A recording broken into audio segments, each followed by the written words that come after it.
Welcome to the Third House podcast. I'm Erica, your host, and together we'll unravel the astrological and psychological tapestry that shapes our lives. Join me on this exploration towards our deepest potential and authentic selves. I can't wait to connect on our journey of self-discovery, so let's dive in. Hello everyone, welcome to your February 2025 monthly horoscopes. This Mars retrograding back into Cancer has definitely been a journey. I know a lot of you out there are probably feeling it too. Mars retrograding back into my 12th house, it's definitely been hard for me to get back into my routine where I am just generating content weekly, seeing all of you one-on-one, sort of just like being the general powerhouse that I am not right now. I am treading water. I typically don't do well when Mars is retrograde because so, forgive me if I haven't been sort of putting things out. January, February, I'm committed to the monthly horoscopes. I think those are the most important for the podcast. And then, any other like major shift, such as the North and South Node moving into, different signs, big things. I'm going to definitely focus on, but sort of the smaller stuff like the full moons or, other smaller transits that you could probably find in the monthlies anyways on a more general level. I might not be able to get out there because first and foremost, like one-on-one clients, my one-on-one sessions, those are the most, I have to put the most effort and love into. So if, subscribe, make sure you stay up to date. Based off the transits, I definitely feel once things start to, the ball gets rolling as we get into March, I think I'll be sort of putting more, like weekly content out, hopefully different types of content. I want to interview more people. I want to provide you guys more opportunities to listen to, supplemental material, interview interesting people that you might find interesting, could provide curiosity, or even, more support to whatever you're going through. So that is sort of shelved right now, but a major goal of mine in 2025. So just hang tight. I'll get back into the swing of things. I just personally do not do well when Mars is retrograde, especially in a water sign and especially in my 12th house. So I know I'm not alone in this. But before I jump in, this is not conclusive. I have to say that, I'm not including all of the transits.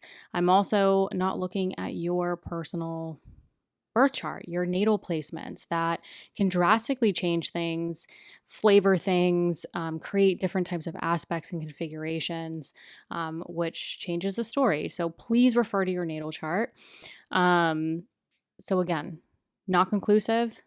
And if you're interested, you can check out the description below where there will be links to my website, my offerings, 2025 guides, as well as where you can also listen to me. So I'm available on Spotify, YouTube, and Apple now going into 2025. Anyways, I'm going to stop blabbing on. Let's get into February.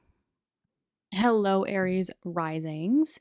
So right off the bat, February 1st, Venus will be conjunct the North Node in your Pisces 12th house at 28 degrees. Now, you will likely feel this before February 1st, if I'm being completely honest, because I believe that the applying aspects when a planet is sort of pushing up against something before it is conjunct by degree and minute, we can often feel that more intensely. Now, regardless, it will be exactly conjunct. Venus will be exactly conjunct the North Node in this Pisces 12th house. So, 12th house of the subconscious thought patterns, where we can have limiting beliefs. We can sort of the house of self undoing. I like to think of the 12th house as the things that we, those subconscious thought patterns that can create the tangible reality. So sometimes, because the 12th house is averse to the first house of self, sometimes it's hard for us to see it. But because the 12th house is above the horizon, other people can see it. So this is sort of the cruelty, in my opinion, of the 12th house. But Venus conjunct the North Node. What does Venus rule in your chart? Venus rules your second house of earned income, material possessions, and self-worth. It also rules your Libra 7th house of partnership. This could be marriage, any long-term personal and or professional partnerships.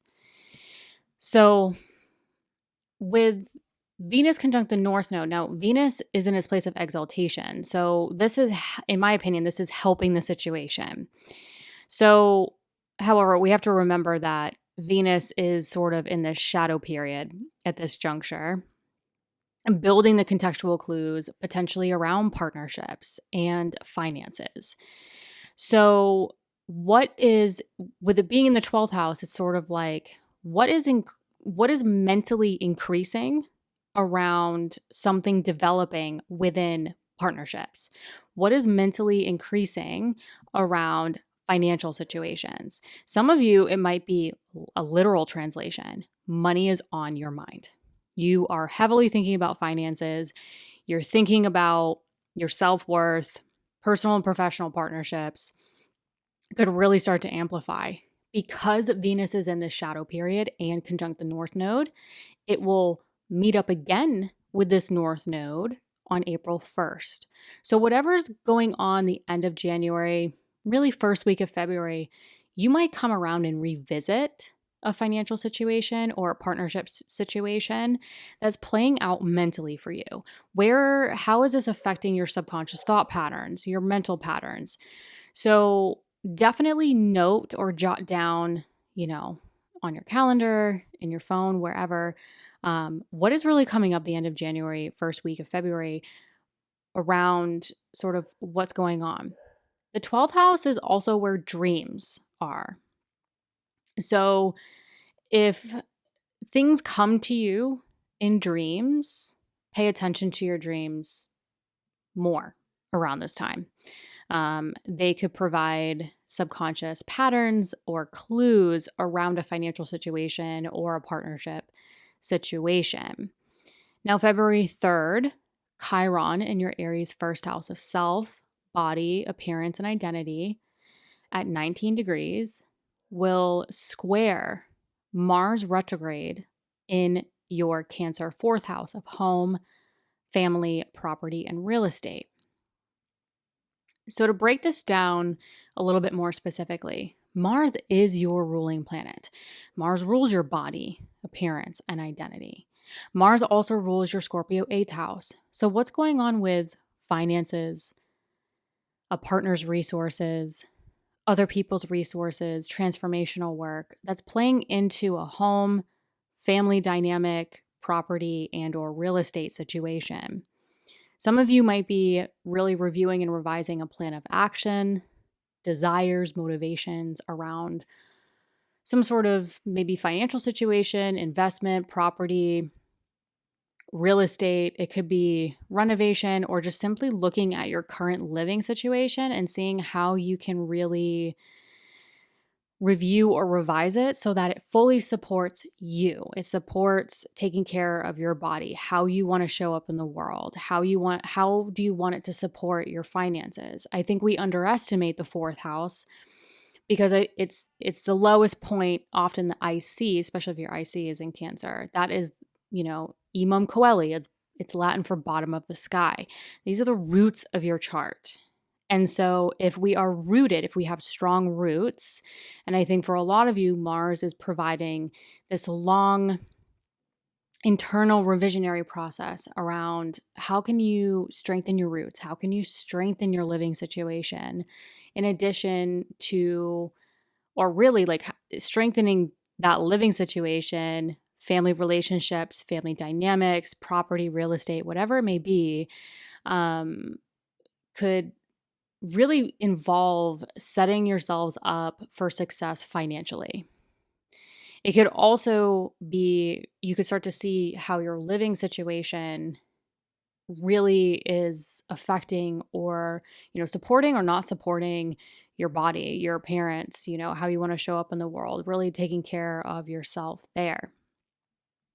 Now, Chiron square this Mars retrograde, I think it's definitely going to this is sort of the point in the Mars retrograde where you could really start to take action around what is really supporting you, what needs to change in terms of your plan of action, your motivations, your desires. That maybe for some of you, I mean, we are working with Chiron, so it might feel a little, in a square, so it might feel a little, uncomfortable. But this could be the time where you start to take the action or the necessary action around more foundational things in life that are ultimately going to get you to really supporting and taking care of your body, your identity, really you, what is supporting your needs at this juncture. February 7th, Neptune will then join or be conjunct the North Node in your Pisces 12th house at 28 degrees. So this, in my opinion, could definitely amplify sort of the subconscious themes. Definitely, we're talking Neptune. So dreams, subconscious, life vision. The veil could be sort of lifted with this. However, I think with a larger perspective, this is closing out a cycle that started for a lot of you around 2016. So the nodes have done a full cycle around, 2016, end of 2016. The South Node was conjunct Neptune. Now in February 2025, the nodes have done a cycle around your chart, and now the North Node joins Neptune in Pisces for the last time. So Neptune will start to shift into your Aries first house in 2025. So sort of like think back, what was going on in 2015, 2016? What is sort of coming full circle where you now mentally have a different perspective, or maybe you are generating new dreams, new life visions with this different perspective. So, think about that. But additionally, on February 7th, while this is going on, Mars retrograde in your Cancer 4th house of home, family, property, and real estate is actually starting to apply to a trine with Saturn direct in Pisces at 18 degrees. So not exactly by degree and minute a trine, but it's close enough. It is, within degree, applying to this trine. So Mars trine Saturn, it's interesting. It's sort of like this cycle could be closing, or you could be sort of lifting the veil in terms of, what's going on mentally, what's going on subconsciously, where is your life vision changing? Some of you might start to be dreaming bigger. especially with Saturn in the 12th. How have you been sort of working with restructuring your thought process, your, you know, your subconscious thoughts? Um, some of you might have like been in therapy, sort of working towards like, how can I create better mental thoughts, create a better tangible reality? Our thoughts become things. So I think with Neptune conjunct the North Node, sort of closing out that cycle, and at the same time, Mars retrograde, sort of really having you review and revise maybe a living situation, family dynamics, property, real estate, and how that's really supporting your long term financial situation, but also ultimately supporting you, your personal needs that support your body, how you show up in the world, how you shine. So the Mars trine Saturn is interesting because this is sort of like, I like to think of Mars trine Saturn as constructive criticism. So this could be, again, part of that turning point in that Mars retrograde cycle where you start to see things differently on a mental level. And then you start to reconstruct things based off of that. I think this could be a point where a lot of you, again, trines, things sort of tend to happen more organically. They tend to flow. So the good news is like we're dealing with the two malefics here, but they're in a trine configuration. So that's why I say like constructive criticism. We are dealing with the malefics, and Mars is your ruling planet as well, and it's retrograde. So it's still in this internalization or evolutionary process of things in terms of like your overall plan of action. But the trine is, I think, helping. It's trying to help the situation in terms of, okay, now we've come full circle. Now things are changing based off of what you want to do in terms of your plan of action regarding a living situation, family relationships, maybe it's finances, transformational work.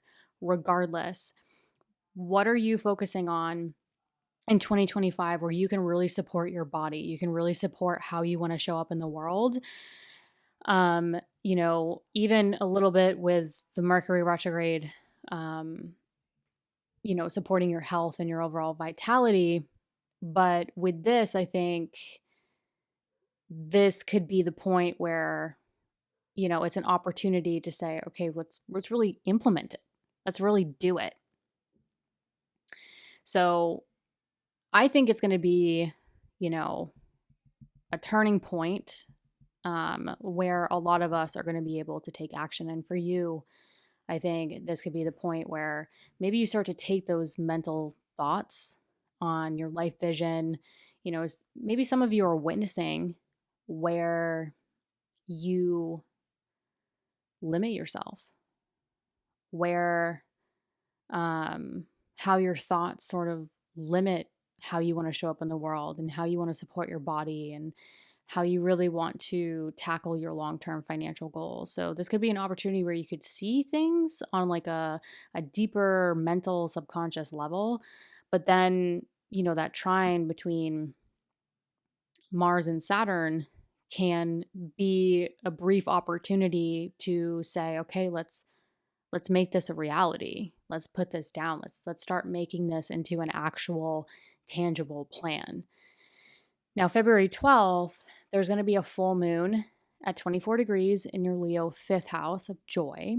So really the 5th house is joy, pleasure, romance, children, if applicable to you.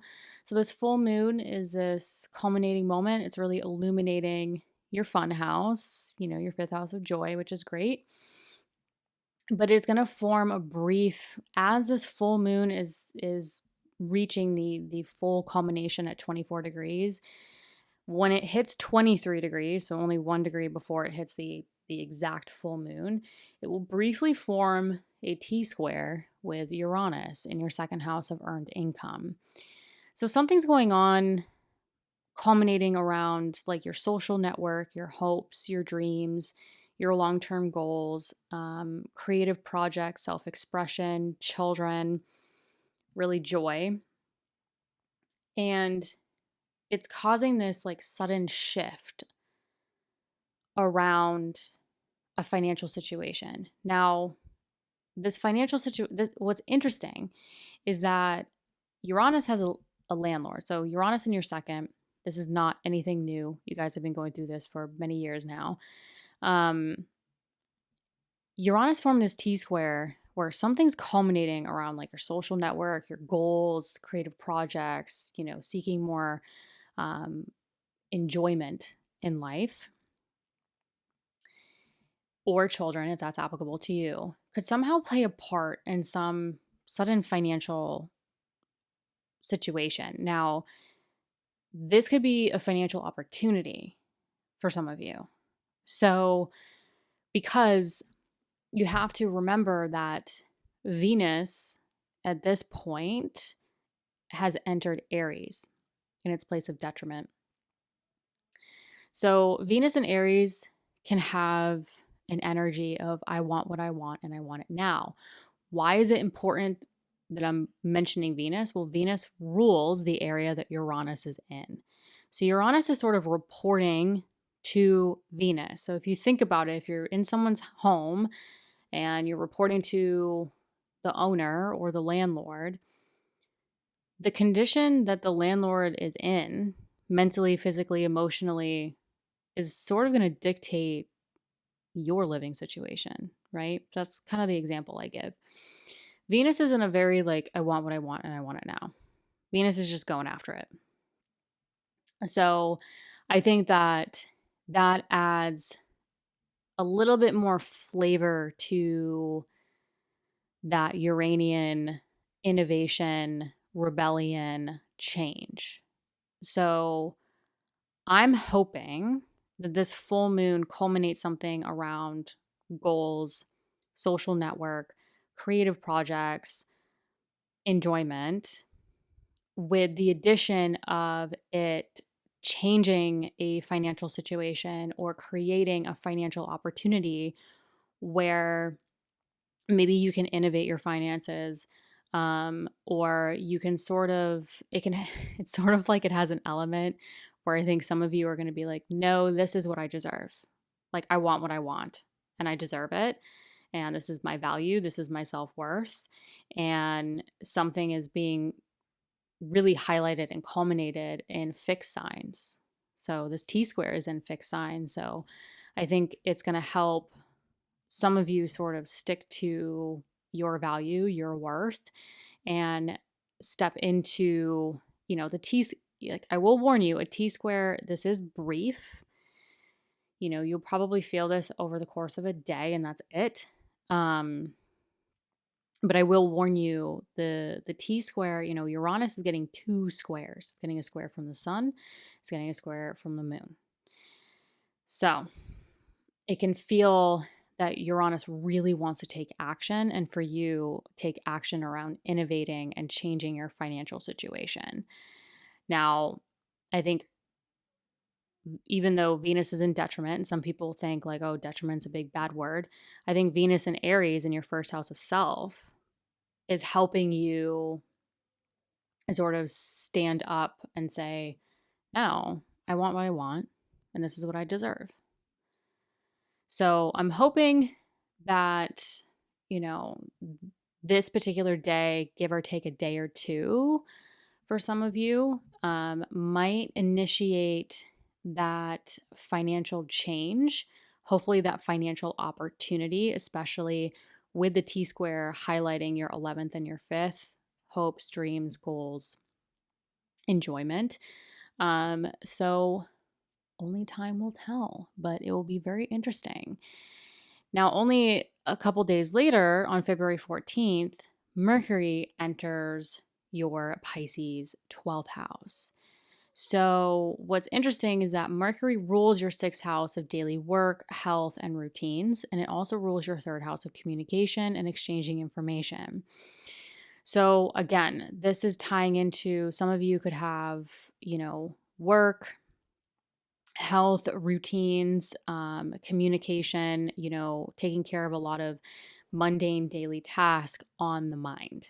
You could be heavily thinking about, I got to do this appointment, I got to do this paperwork, I got to do this communication, I got to take care of this, routine, something with the health, something with the work, something with the coworkers. So I think this could create some sort of mental busyness around your to-do list. Mercury in Pisces operates differently. Mercury is in detriment in Pisces. I like to call Mercury in Pisces alphabet soup. Sort of like all the letters and the words are there, but how we put them together is a little bit differently than if those letters and words were on paper. They're kind of floating around in milk. So, or soup, sorry, broth. So, you could mentally get a little bit creative in terms of like how you mentally organize your routines, your health, the to-do list, and everything going on. But regardless, Mercury does rule, your sixth and your third. So I think on a very everyday level, you could be just really mentally thinking about the day-to-day task and more of the structural stuff in life that you're sort of mentally sorting out and taking care of. It will be up for review and revise as we get into March, but we'll get to that when we get to March. February 23rd, hallelujah, Mars stations direct. Mars is your ruling planet. I can't emphasize that enough. It rules your body, your appearance, your identity. It also rules like your long-term finances, your partner's resources, transformational work, investments, assets, all of that. So Mars stationing direct, especially if you have Mars direct in your natal chart, you could really start to feel the forward movement around the plans that you've had either been stalled, delayed, been forced to review and revise. Some of you, it might involve a home, family, property, or real estate situation. If you are doing property or real estate, especially with Mars ruling that eighth house area, and the eighth house ruling sort of like your resources, your investments, especially if you're investing in property or real estate or sort of looking into that, this could definitely start to amplify and move forward. But I think regardless, this could be the moment where things start to move forward and how your living situation, family dynamics, relationships, finances can really start to move forward in terms of how they're ultimately going to support you, your body, your identity, and how you really want to show up in the world. So this could, again, because by degree, it could bring you back to generating direct movement involving things that maybe started to unfold in October of 2024. So again, regardless of like the rulership, you can think back to what was really amplifying in October of 2024 and how you have a different perspective, you have a different plan of action, and how you can sort of move forward with, hopefully, I'm hoping, a little bit more clarity, courage, precise action forward. It is a Mars in Cancer, so it might take a little bit more time. Mars in Cancer can sometimes have a little bit harder to like get up and go. But regardless, it's direct. We're moving out of this funk once and for all. And lastly, on February 27th, we have a new moon at 9 degrees in your Pisces 12th house. Again, 12th house of the subconscious, the life vision, your dreams. So this new moon in Pisces, I think, is sort of really initiating a new chapter and a new beginning around your mental thoughts, your subconscious thought patterns, your life vision. What life vision, what mental thought patterns do you have that you want to make a tangible reality in 2025? What is going on in your mind that hasn't manifested physically in your life yet that you want to bring into 2025? Where can you release anything mentally, subconsciously, that's blocking or sabotaging your ability to do that, or believe in that, believe in yourself? I do think that initiating this new chapter, this new beginning, where you can have the opportunity to review and revise this area in March and April, is coming up. So, again, new moon, new intentions, new beginnings, new chapters for you around where do you want to take those ideas or those thoughts in your mind and make them a real reality in 2025 and 2026 with the North Node moving through here. The, Venus will go retrograde, Mercury will go retrograde. They will retrograde back up to this North Node here. Saturn will go conjunct the North Node here. So set your intentions, get very clear, but leave room and space to sort of review and revise, those plans, what you really love and value, how you want to initiate the plan to creating your life vision. Where do you really want to go in 2025 and 2026 with the North Node moving through this subconscious area of your chart? Where can you really release what's no longer serving you regarding sort of your routines, your health, your daily work? What is really holding you back in that department where you can ultimately find balance between your mind and your body and create turn the tangible or the intangible to the tangible reality. So definitely stay tuned for March and April, where I will go into a lot more detail about these retrograde movements that are happening here. But definitely, like I said, new moon, February 27th, really closing out February. Set your intentions. What do you really want to create? And, leave space in March and April to sort of review and revise those plans so that ultimately you can really once and for all, have them come to fruition. Hello, Taurus risings. On February 1st, Venus will join the North Node in Pisces. So Venus will be conjunct the North Node at 28 degrees in your Pisces 11th house of friends, groups, communities, and long-term goals. So Venus is your ruling planet. So as a Taurus rising, you might feel this more strongly than others. But essentially, Venus rules you, your body, appearance, how you show up in the world, how you want other people to view you. Venus also rules your Libra 6th house of daily work, health, and routines. So right off the bat, I'm thinking a lot of you might have sort of, entering February, you might feel this increased desire to expand your social network, expand your long-term goals, your hopes, your dreams. Maybe some of you are increasing time with friends, groups, communities, but in a way where you can start to think about, not obtaining, but sort of shifting. Maybe some of you in 2025 want to step into a new appearance or a new way of showing up in the world. That with Venus ruling that 6th house of health, some of you might be focused on sort of your routines, your health, your well-being, but also any side work, any side business, relationships with coworkers as well.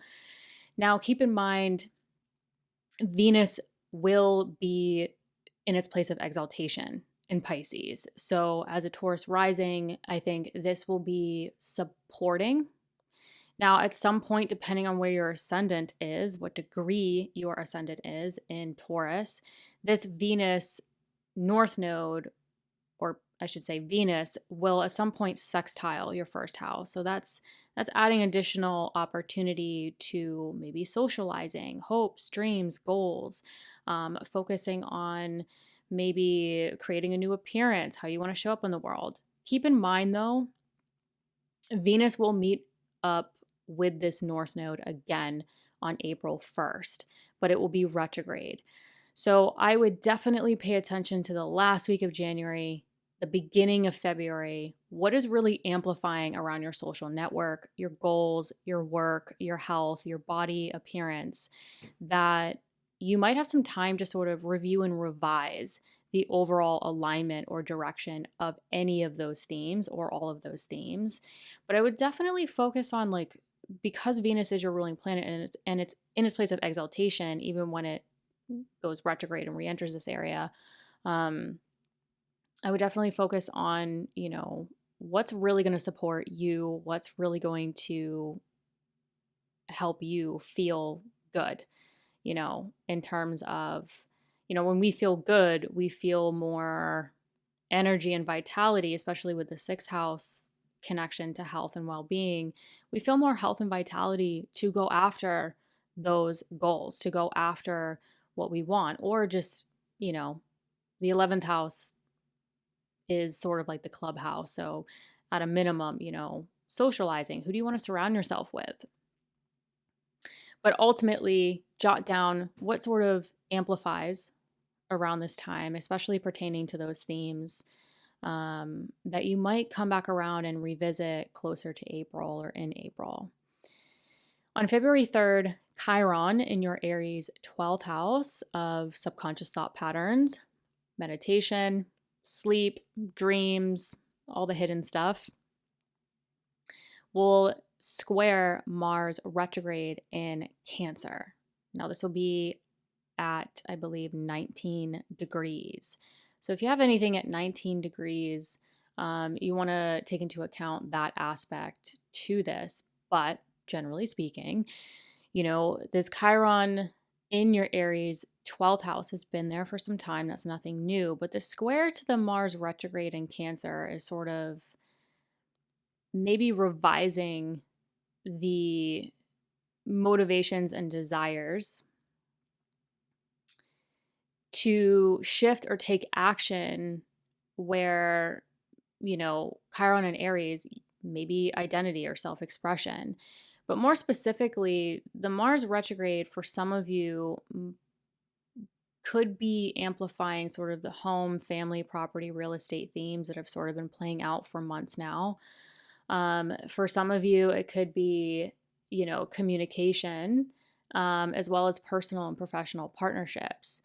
But I think this square could be a time to really shift and take action around any of those themes where you could sort of help yourselves mentally.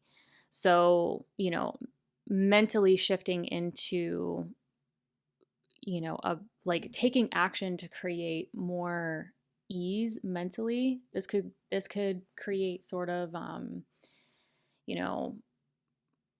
if things have been going on the past couple months, especially with the Mars retrograde, the shift in nodes, the eclipses starting to build, in my opinion, in February. This square can sort of, especially in the Mars retrograde, right? Mars will eventually go direct, but this square at this juncture in this retrograde journey, I think could be another milestone or turning point around maybe helping you take action or shift into a better mental state around whatever has sort of transpired over the past couple months. February 7th, Neptune joins the North Node in Pisces at 28 degrees. So Neptune will be conjunct the North Node in that Pisces 11th house. I think this is part of sort of a larger cycle that's been playing out since 2016, roughly. I think it's particularly specifically the end of 2016. But you can think back sort of what has played out around your hopes, your dreams, your aspirations, your goals, your social network since 2016 that sort of feels like it's coming full circle. What's changing around your goals, your hopes, your dreams, your aspirations that is, for some of you, a shift, a pivot, or something totally different. So for some of you, it could be just part of this larger cycle with the nodes and Neptune here in Pisces. But again, this could be amplifying the area of friends, groups, communities, and long-term goals. Now, additionally, on February 7th, Mars retrograde in Cancer will also be applying to a trine with this Saturn direct in Pisces. So another sort of milestone or juncture in this Mars retrograde cycle where Saturn rules your ninth and your 10th. So for a lot of you, especially if you have your midheaven in your ninth, your Capricorn ninth, or your Aquarius 10th, but regardless, Saturn rules your 10th house of career and public recognition. So I think this is tying in a lot of career, business, and public recognition themes where there's Mars retrograde has sort of put a lot of you on this journey of reviewing and revising your core goals and motivations. And maybe it's felt like there's there's a lot of delays or holding you back, especially if Mars is direct in your natal chart. But regardless, the trine here is sort of, I think, Saturn trine Mars is sort of like, it's constructive. It's not necessarily, I mean, it's a trine, so it creates flow. It creates this sort of natural happening or unfolding. But this could be the point in the Mars retrograde cycle where things start to become more constructive for you. Is it necessarily going to be like the hallelujah moment? Mars and Saturn are the two malefics. They're trying each other, and Mars is still working out the story with the retrograde.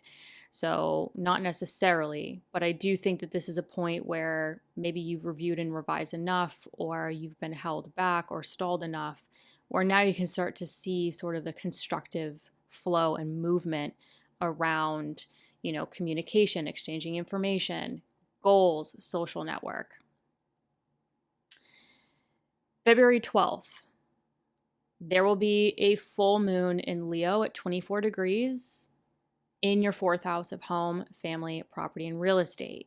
So I'm hoping for a lot of you, if there's been a lot of things unfolding around home, family, property, real estate themes over the past couple months, maybe 5-6 months for some of you, that this sort of culminates that, and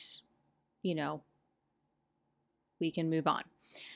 But this full moon in Leo is this culminating moment around home, family, property, real estate themes. However, just before it's an exact full moon by degree, it will briefly form a T-square with Uranus in your Taurus 1st house of self, body, appearance, and identity.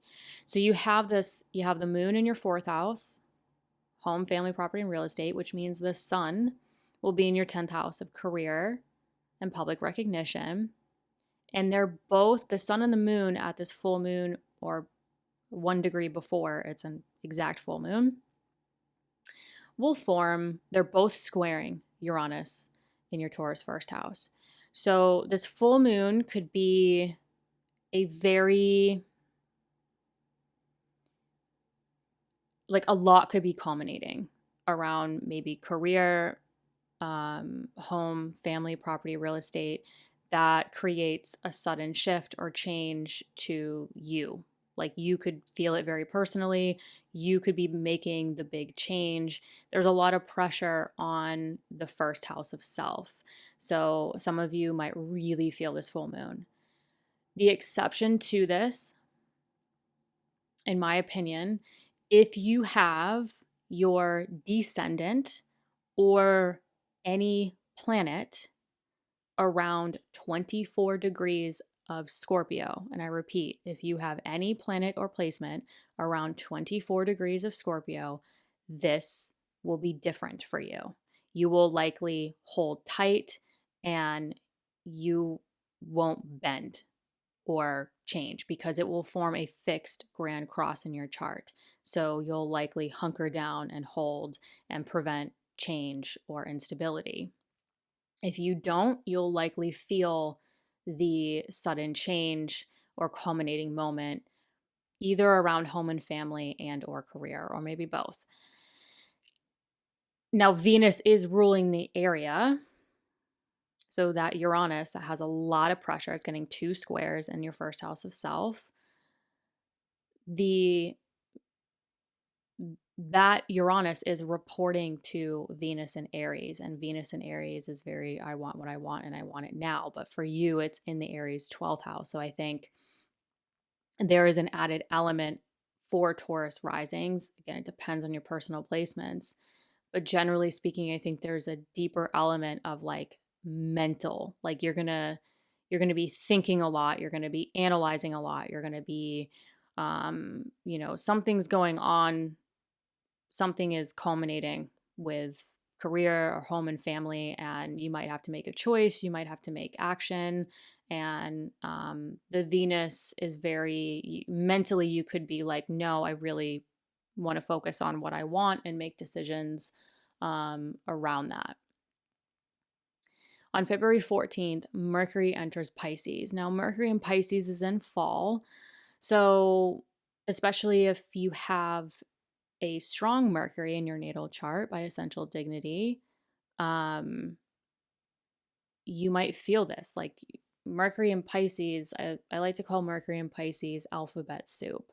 It's sort of like the words and the meaning are all there, but you need a different perspective of looking at it. It's all there, but there's, Mercury in Pisces just has a very different, unique way of communicating.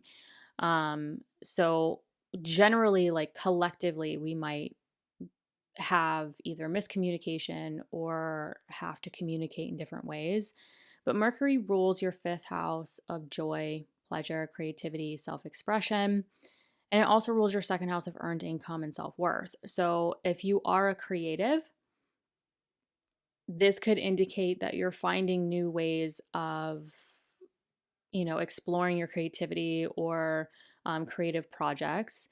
If this, Mercury and Pisces in the 11th house of friends, groups, communities, and long-term goals could also indicate like you could be trying new things, different ways of communicating or socializing or, enjoying time with groups and friends that you normally wouldn't do.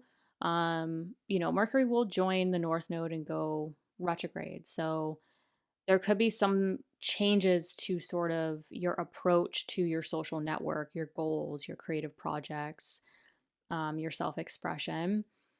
The 5th house is also children. So if you have children, if that's applicable to you, I would pay attention to, like budgets, financial goals, how you balance your goals, your financial goals, your hopes, your dreams, sort of like the long-term aspirations with spending time with your children, physically, mentally, financially, etc. The last thing I want to say with this is if you're having, changes to your social network or your friends, groups, communities, Mercury rules the 2nd house of your earned income, but the 2nd house is also like your value, your self-worth. So really, finding new ways of stepping into your self-worth and your value with this. February 23rd, sorry, can't talk. February 23rd, Mars stations direct. Hallelujah. I cannot wait for this personally. I do not do well when Mars is retrograde, and I know I'm not alone with this. So Mars stationing direct, it could bring us back to generating direct movement involving the things that started to unfold early October 2024. So again, Mars rules your 12th house of the subconscious, where you seek solitude, meditate, dream, and it also rules your 7th house of marriage and long-term partnership. This could be personal or professional. So mentally, where you rest, recharge, sort of recharge your mental batteries And your personal and professional partnerships could start to see direct movement, particularly in the area of communication, exchanging information.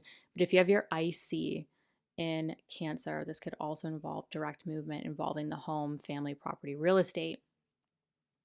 That could maybe start to relieve the mental pressure that some of you have been feeling, or relieve sort of the tension or mental pressure that you felt in the partnership arena.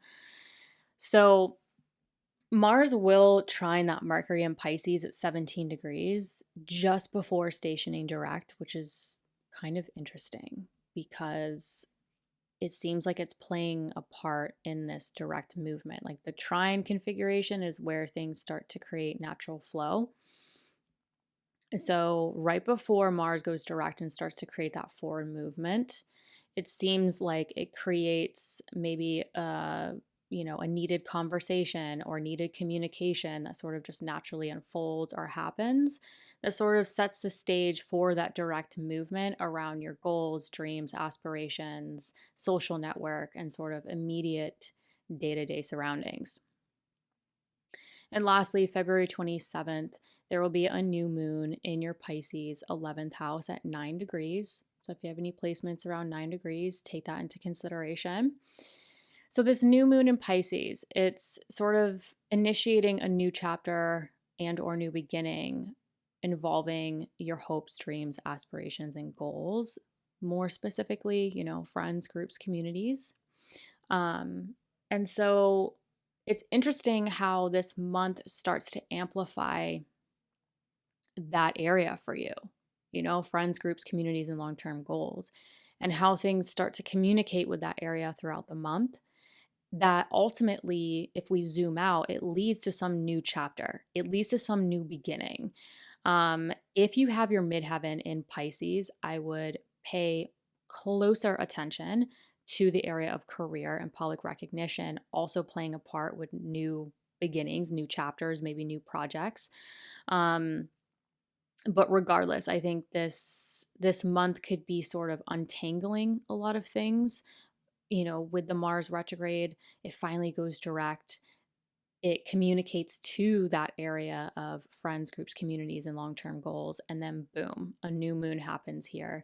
And it's sort of like, okay, what's been untangled? What's changed throughout February that now, as we enter eclipse season, what new chapter, new seeds do you want to plant, a new beginning that you want to take place around your dreams, your goals, your aspirations, and ultimately who you surround yourself with to reach those dreams, goals, and aspirations.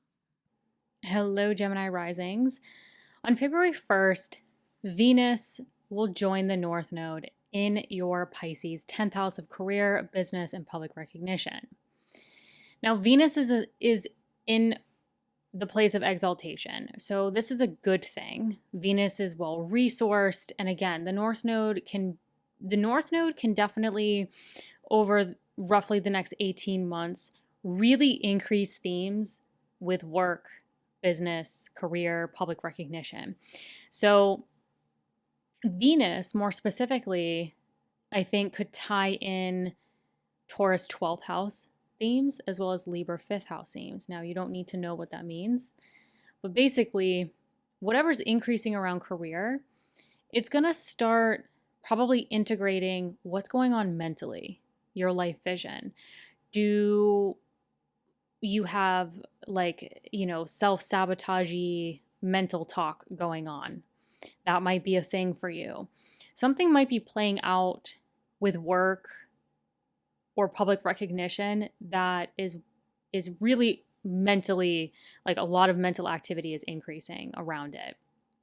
What's interesting though is that Venus rules your 5th house of joy. Now, the 5th house is children, if applicable to you, especially if you work with children. This could definitely amplify those themes or stories that play out regarding that. But with the 5th house ruling joy, pleasure, creativity, self-expression, I think some Gemini risings might start to maybe move in the direction within your work or public recognition that feels better for you, that feels more joyful for you. And that might have a profound effect on you mentally, especially since Saturn has been going through this area and a lot of you have sort of been in this like hard work, discipline, building phase even. And I think this could be sort of the shift into more creativity, more self-expression, more joy, and amplifying the mental shifts involving career, business, and public recognition that you really want to continue playing out over 2025 and 2026. So Venus will meet up again with this North Node in the area of career and public recognition for Gemini risings on April 1st.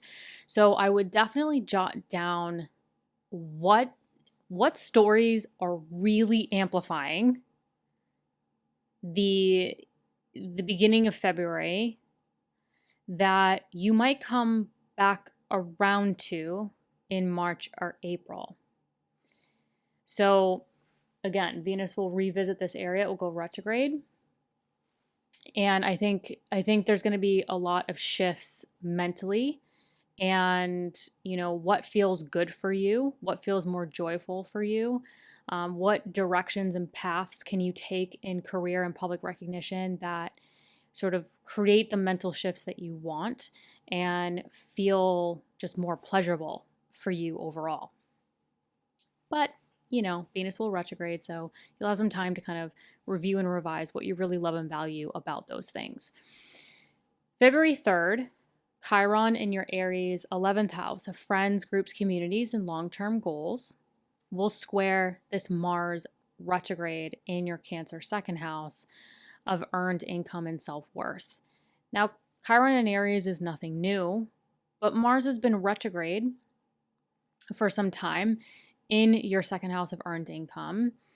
What's interesting though is I really think February for a lot of Gemini risings, like the career, the work, the coworkers, themes are going to be amplified. Now, again, it depends on your personal placements, but Mars rules your 6th house of daily work, health, routines, and coworkers in the 2nd house of income. So what's going on with money, work, things being amplified around career, public recognition, sort of the overall life direction or path you want to take with those things, and that somehow is still being reviewed and revised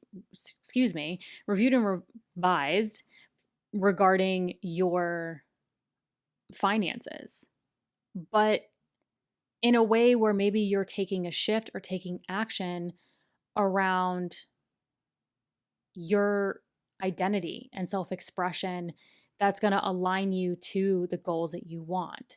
Some of you might be, I don't want to say frustrated, but you might feel this inner tension around this, like, wait a second, you know, I want to take action on this and I want to shift my goals and go after the goals that really align to who I want to be and how I want to express myself.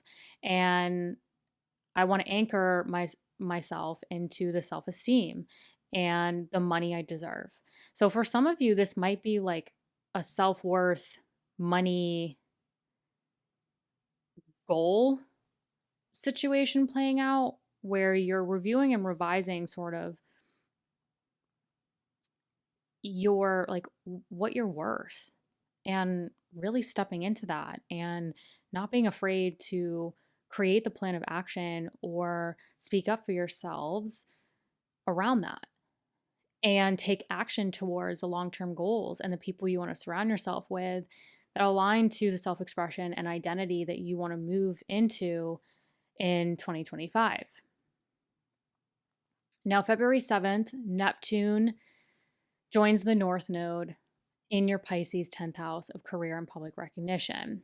I personally think for a lot of us, this is sort of closing out a cycle around, you know, what was going on in 2016, around 2016, especially around career, home, and family. What changes did you make? What was really playing out that now you're in a totally different perspective. Maybe similar themes are coming back around, but in a way where you can really move forward instead of drain out. Or, the last time in 2016 probably felt like harder for a lot of Gemini risings.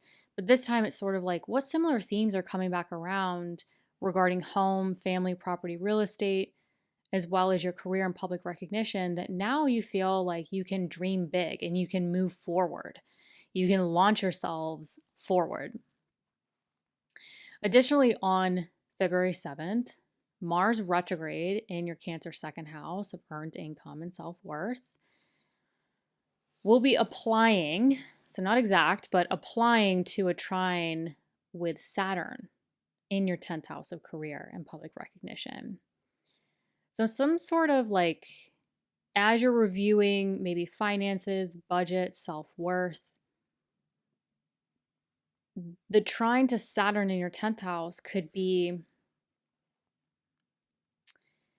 now again, if we zoom out, then I back up a little bit. This Saturn has been delaying, creating a lot of hard work, a lot of changes, a lot of restructuring around career and public recognition for many of you. The Mars retrograde in your second house of earned income will be in this, like, generally speaking, a positive aspect to the Saturn. Now we're dealing with the two malefics, but I think at this juncture in the Mars retrograde cycle that's having you look at finances, what you're worth, the work you want to do or step into, this could be the point or like the milestone in the Mars retrograde cycle that I think shifts you into maybe new directions with your work that might provide a different financial situation. It's interesting because like the Gemini risings I know personally are going through these really weird situations with work, where there's major changes that are challenging and difficult, right? Just like Saturn in many aspects. But it's somehow benefiting them. So there could be this element of like, it's like bittersweet. I think for a lot of Gemini risings, it could be bittersweet. Like the money situation, maybe the promotion, maybe the changes that happen that are somehow maybe what you've wanted or what you worked for, but there's some element that doesn't feel the way you thought it was going to feel. Or there could be this highly constructive moment between money and career that, again, we're dealing with the malefics. It's sort of like it's constructive around money and career, but it might not feel like the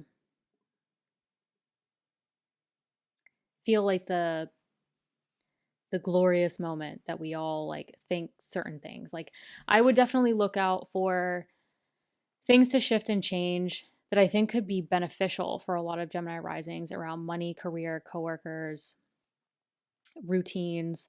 But it could play out in a way that you didn't think it would, if that makes sense. I hope that makes sense.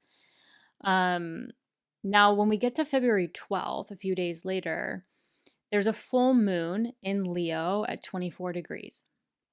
So if you have anything at 24 degrees, you definitely want to consider those placements in this story. But regardless, this full moon in Leo is illuminating your third house of communication, really your immediate day-to-day environment, siblings, extended family, your car, technology. The third house is lots of stuff. But I would pay very close attention if your IC, your MC IC axis in your chart is around 24 degrees,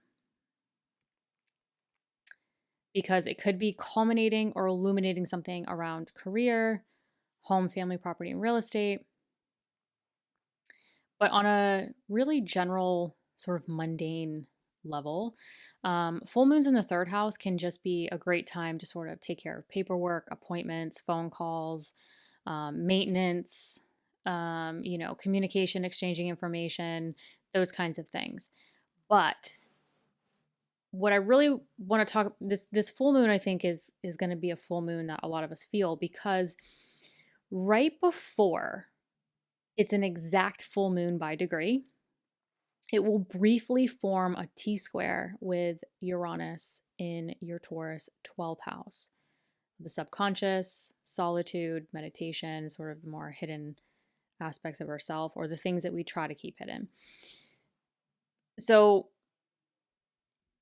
something is like, this looks like a mental shift.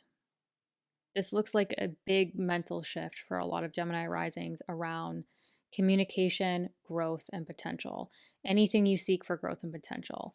But if your midheaven is in your Aquarius 9th house and your IC is in your Leo 3rd house, this could be a huge mental shift or change regarding career, home, and family. So definitely look at your natal chart and see where that axis is. But regardless, I think this full moon could culminate something, illuminate something that shifts your perspective, that shifts how you look at things. And I think Uranus has been going through your Taurus 12th house for quite some time now. So this is nothing new, but I think this full moon could be an opportunity to maybe have an aha moment, or, culminate something around growth, potential, communication, daily environment that sort of has you looking at things in a very different way. For some of you, it might be in a very innovative way. Now, February 14th, Mercury enters your Pisces 10th house of career and public recognition. This is really important for Gemini risings because Mercury rules your Gemini first house of self. So this is your ruling planet. It is in your 10th house of career, sort of integrating you, career, public recognition. But what's interesting is Mercury is actually in fall in Pisces. So the way you communicate, the way maybe there's a change within career or public recognition that has a lot of Gemini risings feeling like they have to sort of, that might feel different. It might feel like the image that I'm getting for Mercury in Pisces, especially with the North Node there and the eclipses happening here next month, it's sort of like whatever's going on with career, business, public recognition, you might feel like, when it's, when growing up you'd go to a new school, or your schedule changed the following year, and like you had lunch at a different time, so you had to sit with different people. I feel like a lot of Gemini risings are going to be put into a situation where I don't want to say like a fish out of water, but you might be put in a situation where you have to work and communicate differently based off whatever changes occurred. You might feel, because this is your ruling planet, rules yourself, your body, a lot of Gemini risings might feel maybe out of place, or you have to learn new skills or new ways. Like maybe some of you shifted into a new job or a new project and you're sort of trying to get your bearings. So,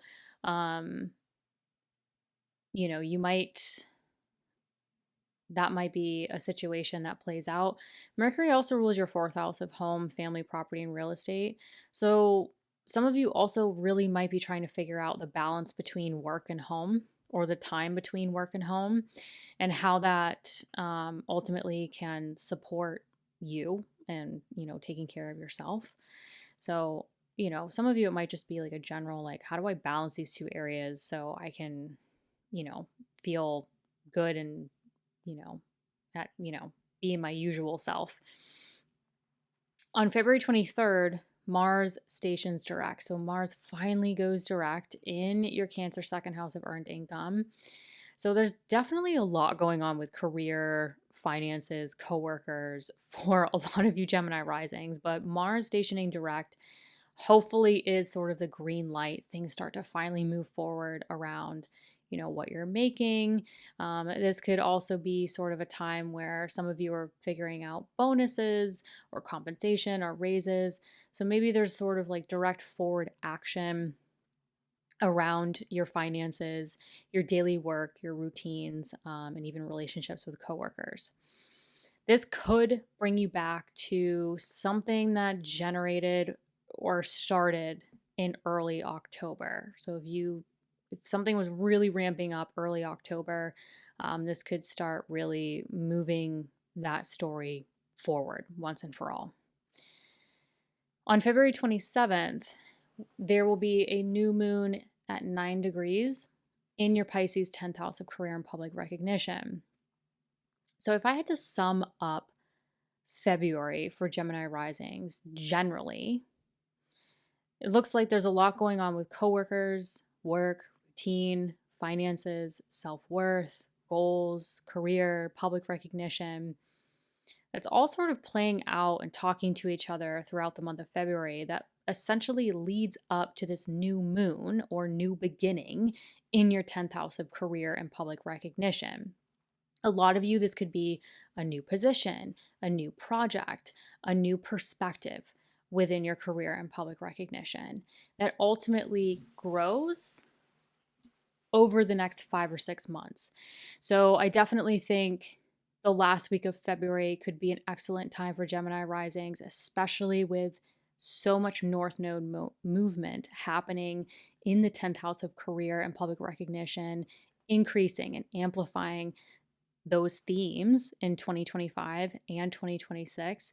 This is an excellent time to set your intentions, start something new, gain a new perspective, create new goals that you want to grow over the next 5 or 6 months. Hello, Cancer risings. On February 1st, Venus will join the North Node in your Pisces 9th house. Now, Venus is exalted in Pisces, so this is wonderful. But the 9th house, I like to call the 9th house the area of growth and potential.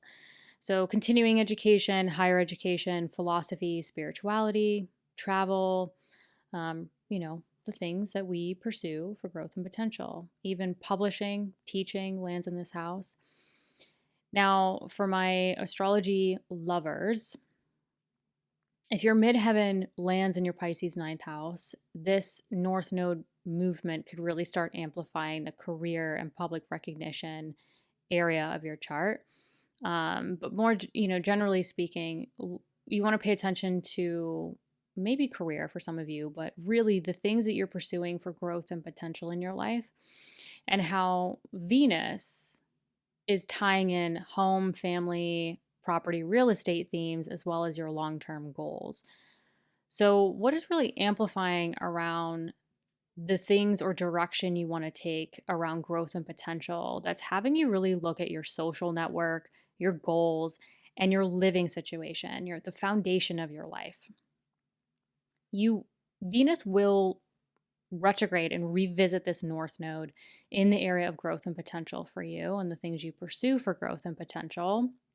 So you'll have some time to sort of review and revise who you surround yourself with, your goals, home, family, property, real estate themes, and how those are really supporting or maybe need, to be reviewed or revised to sort of align yourselves to the growth and potential you want to pursue in 2025 and 2026. February 3rd, Chiron in your Aries 10th house of career and public recognition is going to square Mars retrograde in your Cancer first house of self, body, appearance, identity. So this could be you personally reviewing and revising your career, your business, your creativity, your self expression, and sort of maybe taking action or initiating any shifts towards an identity or self expression that you want to move towards.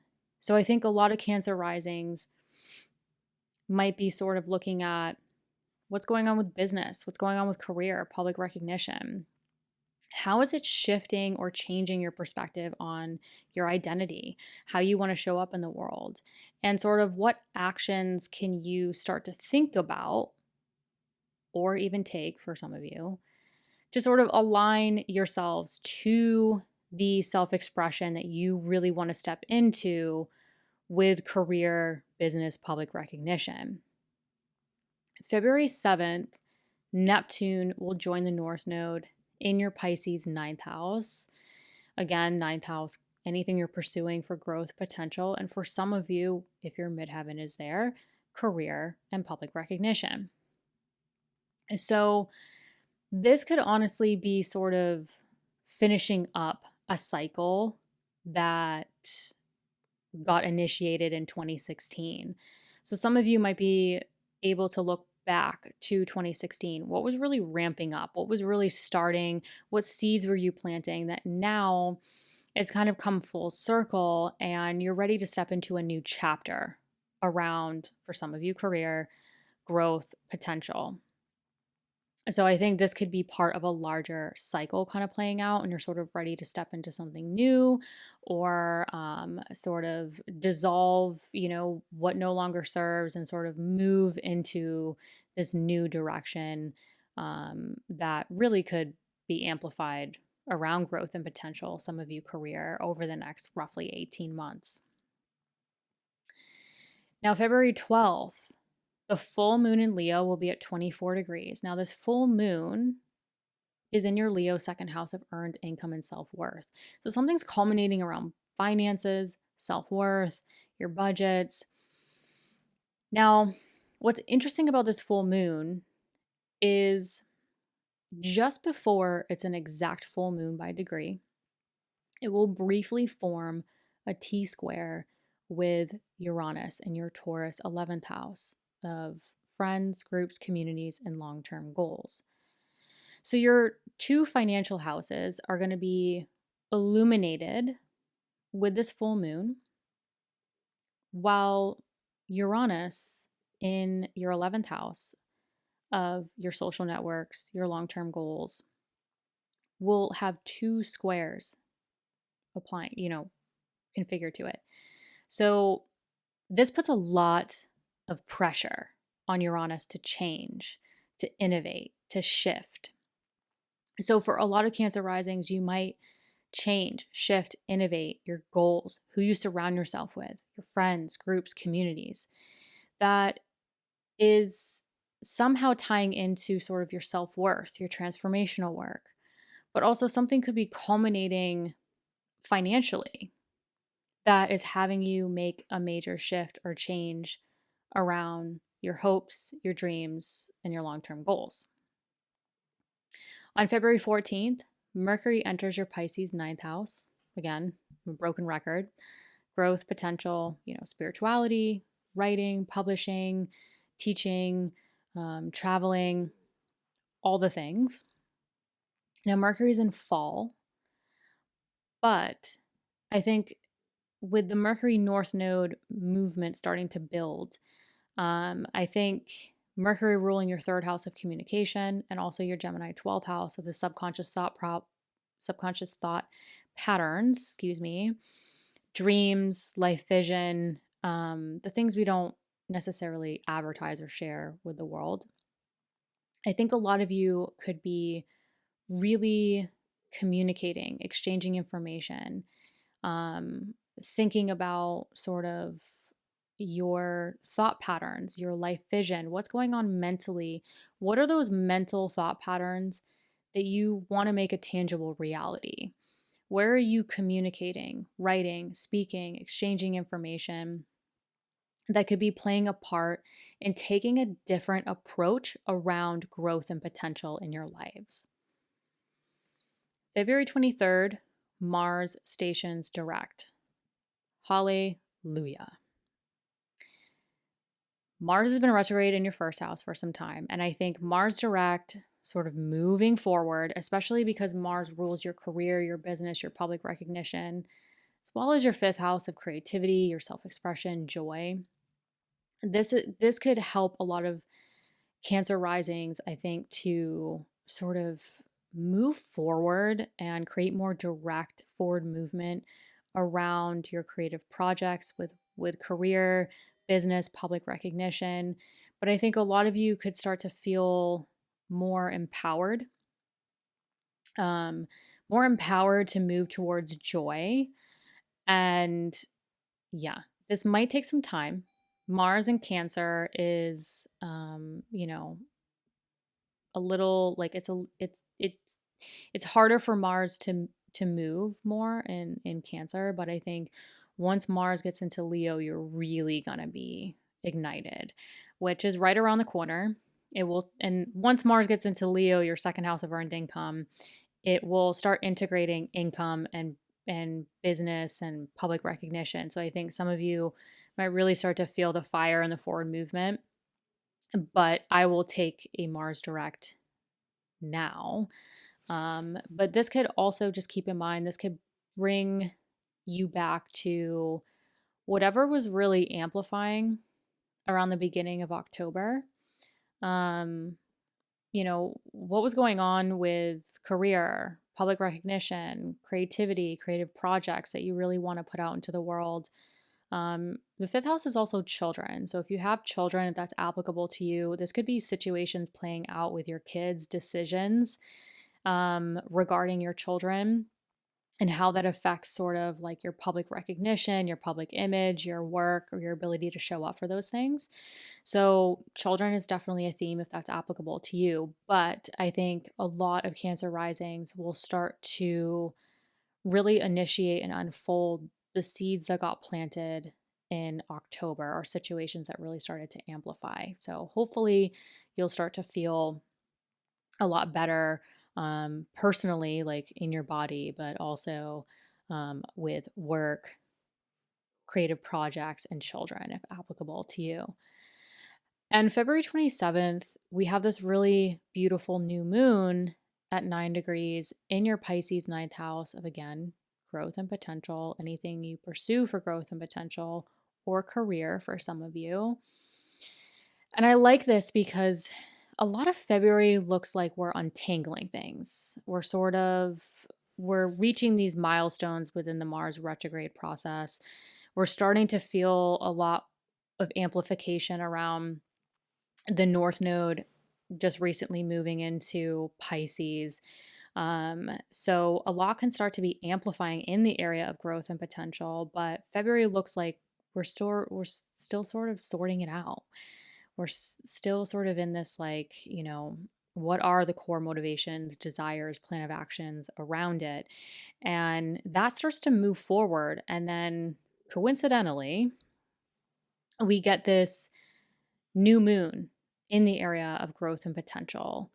And I think this is a wonderful opportunity for Cancer risings to set the intentions, plant seeds, create a new beginning, a new chapter around the growth and potential you really want to amplify and move towards in 2025 and 2026. And for some of you, if your midheaven is here, definitely career, business, and public recognition, goals, beginnings, chapters, and planting seeds as well. Hello, Leo risings. On February 1st, Venus will join the North Node in your Pisces 8th house. Now, the 8th house is an interesting house because it's the 8th house of sex, death, and transformation.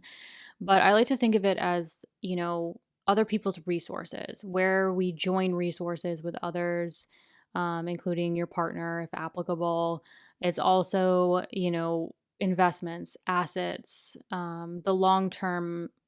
I like to think of the 8th house as like our long term financial goals or budgets, but also sort of the fears and transformational work that can definitely affect how we handle money or how we handle merging with others. So the good news is that Venus is exalted in Pisces, so that is very helpful. But Venus rules your 10th house of career and public recognition, as well as your Libra third house of communication, exchanging information, really like short distance travel, transportation, taking care of appointments, errands, and such. It's a busy house.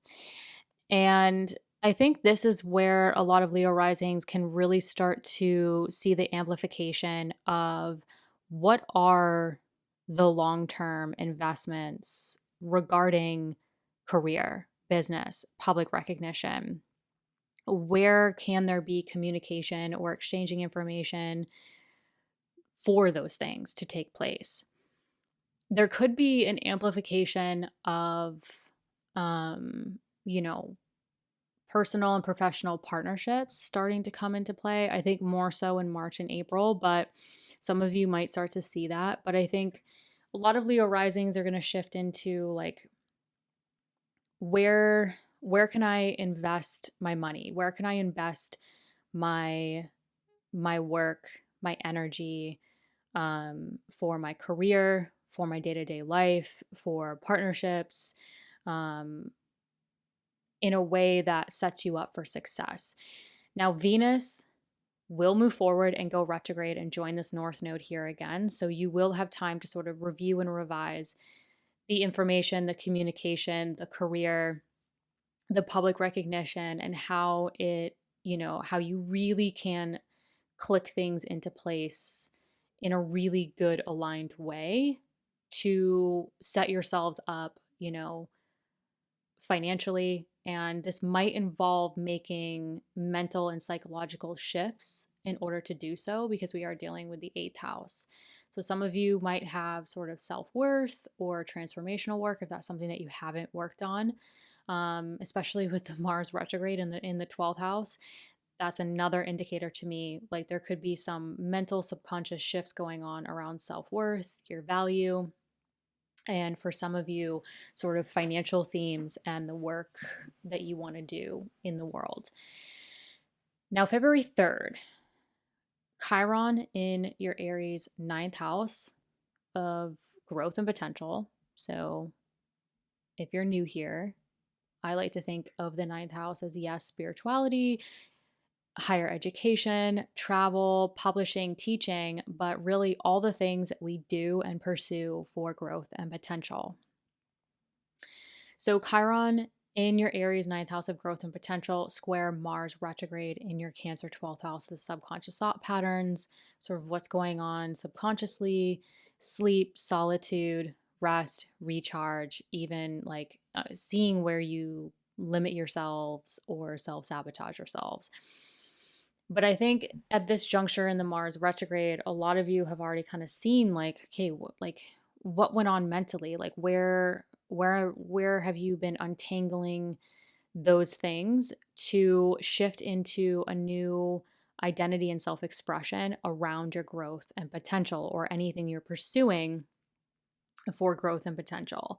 So I think this could be a really good juncture or milestone within the Mars retrograde cycle that could have a lot of Leo risings taking action and making shifts around sort of how can you shift the mental state to step into like the self-expression or the identity that you want to put out in the world. Maybe some of you want to travel more, write, publish, teach, continue your education, and sort of see where the deeper subconscious mental aspects can be uncomfortable for some of us, but create the necessary action to really step into pursuing the growth and potential that's ultimately, I think, going to set up a lot of Leo risings for success career-wise, but also really setting a lot of Leo risings up for success around the identity or self-expression you've maybe imagined for yourself or really wanted for yourself, but now some of you could be really taking action around that. February 7th, Neptune joins the North Node at 28 degrees in your Pisces 8th house. Again, the 8th house, sex, death, transformation, where we join resources, other people's resources, investments, assets. This 8th house is also like legal matters, inheritance, those kinds of things. So if any of those themes kind of ring a bell for you, pay attention to that more so.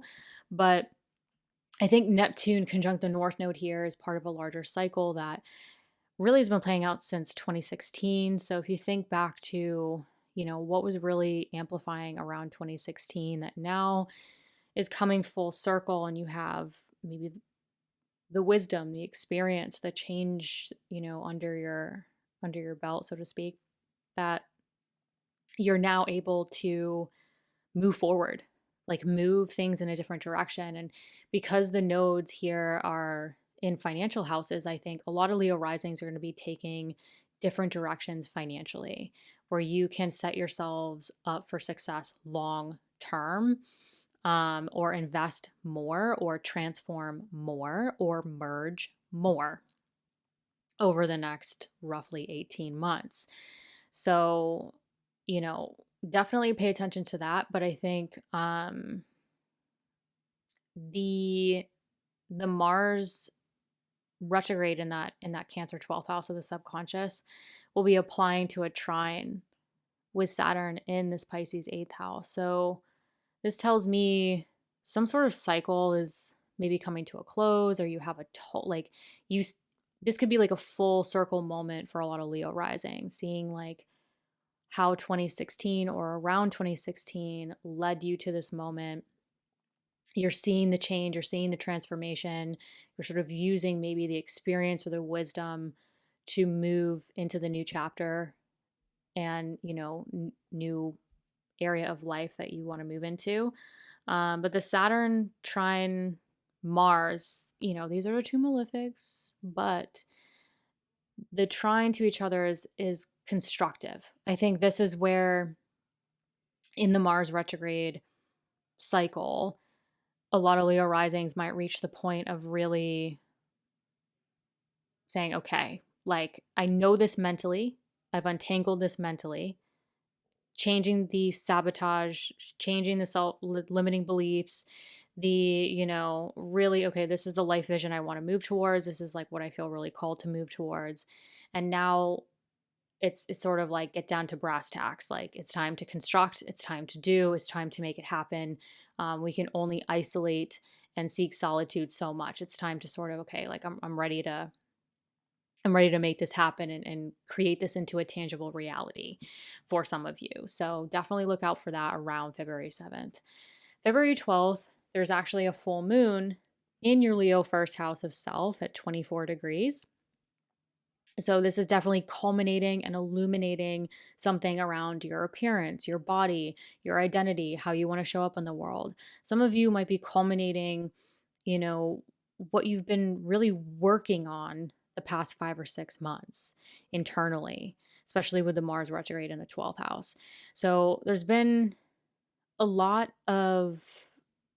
I feel like a lot of Leo risings have gone through this, like, even internal change that I think this full moon might really start to culminate and push Leo risings out externally after a time of internalization and evolution and kind of seeing the thought processes. And, this could be the full moon that shifts a lot of Leo risings into, all right, it's time to go out in the world and do and make 2025, happen the way you want it to happen. It's time to go. It's like a little baby duck coming out of the nest. It's like, okay, we've made all these internal changes. Now it's time to culminate and come out and be in the spotlight and allow the sun to literally shine on you. That's literally what it's doing in your chart. But what's interesting about this full moon is that just before it's an exact full moon by degree, it will briefly form a T-square with Uranus in your Taurus 10th house of career and public recognition. So this full moon's really highlighting you, your needs versus the needs of others. But there's some change, innovation, shift in career, business, and public recognition that is simultaneously illuminating you and sort of culminating you, literally. So I would definitely pay attention to sort of like work projects, business, career, public recognition, where a lot of you could see shifts in like personal and professional partnerships where you're sort of the spotlight's on you, but there's some brief change or shift happening in the area of career, business, and public recognition. February 14th, Mercury enters that Pisces 8th house. Now, Mercury rules your second house of earned income and self-worth, as well as your Gemini 11th house of social network and long-term goals. So Mercury's in fall. Mercury's sort of in a foreign country when it's in Pisces. And so this could be a time where like finances continue to be a theme that goes on, but it's sort of like how is it now really tying into like your social network, who you surround yourself with, and your long-term goals, your hopes, your dreams. This could be like some Leo risings might be taking like a different perspective or looking at things like just imagine if you went to a foreign country and you didn't speak the language. You're going to experience things, eat things, discover things from a very different perspective compared to a native, right? So that's sort of like, I think, what's going on, socially or financially for a lot of Leo risings. You're sort of definitely moving in the direction of like, okay, what's going on financially? How can I invest in myself, my career, my business, my long-term goals? What's going on with social network? But I think you might move into a phase of like doing things differently. And I think it's interesting how it's sort of overlapping with this Mars retrograde because some of you might be looking at property and real estate themes, even mortgages, loans with this to take a different route or take a different perspective. So that's on the table as well. But I definitely think this could be this is interesting. This is interesting. I think this is a different perspective, a different way of looking at things or experiencing things after what looks like a period of like introspection and interchange. February 23rd, Mars stations direct. Hallelujah. I can't wait for this. February 23rd, Mars goes direct in your Cancer 12th house of that subconscious, life vision, where we self undo, sleep, solitude, meditation. So Mars stationing direct here could really definitely move things forward around those subconscious thought patterns that's been coming up, what's been going on mentally. Where do you see yourself in 2025, 2026? But more specifically, Mars rules your Aries 9th house of growth and potential, and also your 4th house of home, family, property, and real estate. So where can you start to initiate and move things forward around the plan of action, the motivations and desires around home, family, property, real estate, and the growth and potential you're really seeking? So those forward movement around maybe travel, publishing, teaching, higher knowledge, spirituality, home, family, property, real estate. Those plans, those motivations and desires can really start to move forward. I think once Mars gets into Leo, right around the corner in your first house of self, a lot of Leo risings will start to really see that play out. So it might take some time because Mars is still in Cancer. But once Mars gets into Leo, a fire sign, and it starts to trine the area of growth and potential and then the area of joy. I think you'll really start to see things amplify and move forward. But regardless, I'll take a direct Mars. Then on February 27th, there will be a new moon in your Pisces 8th house at 9 degrees. So what's interesting about February, it looks like we're untangling things. We're working through things. I think for Leo risings, it's sort of like still untangling those subconscious thought patterns, the meditation, where you might be limiting yourselves, the direction you really want to move towards, your motivations and desires in 2025 and 2026 that you want to make a tangible reality, particularly around home, family, property, real estate, growth, and potential. While the nodes shift into financial houses for you. So, for some of you, it's like money, transformational work, self-worth can really start to play a part in this process of unfolding. But for a lot of February, it's sort of like starting to see that, starting to untangle those things. And then we get to the end of February on February 27th, where coincidentally this new moon comes around in this 8th house, giving Leo risings the opportunity to create new chapters and new beginnings around transformational work, around long-term financial goals, investments, and even where we merge with partners or merging partnerships, how we create mutual empowerment within partnerships or create the mutual empowerment that we want. So definitely create new financial chapters, new chapters for mutual empowerment within partnerships that are currently in your lives or the partnerships you want to attract, as well as creating new beginnings and new chapters around transformation that ultimately you can really start to see change, shift, and unfold over the next 5 or 6 months. Hello, Virgo risings. On February 1st, Venus will join the North Node in your Pisces 7th house of marriage and long-term partnership. Now, this can be personal and or professional partnership, really any significant long-term partnership.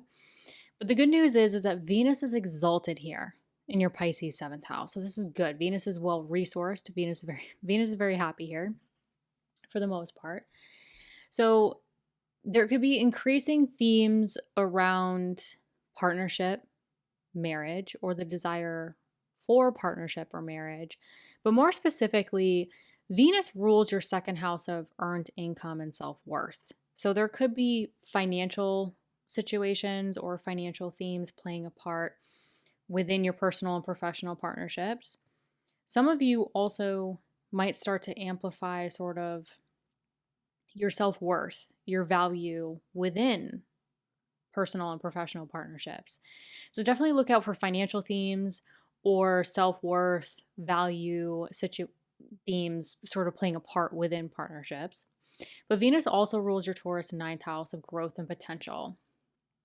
Some of you might be looking to create partnerships that create more growth and potential in your lives. Now, the 9th house is a travel house. So when I say growth and potential, really anything you pursue for growth and potential. This could be higher education, spirituality, long distance travel, international travel, as well as publishing, teaching. So really the things that we pursue for growth and potential. Some of you might be looking for a deeper spiritual meaning or type of partnership. Some of you might be looking for a professional partnership that enhances your growth and potential in life. So definitely look for, and some of you on just like a very basic level, this could be increasing themes of just going on vacation or traveling with a partner. But I think on a deeper level for some Virgo risings, there could be financial themes, self-worth, growth and potential. This could be sort of the desire to deepen or create more meaning within the partnership. Then on February 3rd, Chiron in your Aries 8th house will square Mars retrograde in your Cancer 11th house. So Chiron in your Aries 8th house. What's going on financially, long-term finances, partners' resources, if applicable, investments, assets, taxes, loans, and or any transformational work. So this could be sort of creating action around financial goals, resources, transformational work that are playing a part in your long-term goals and who you surround yourselves with.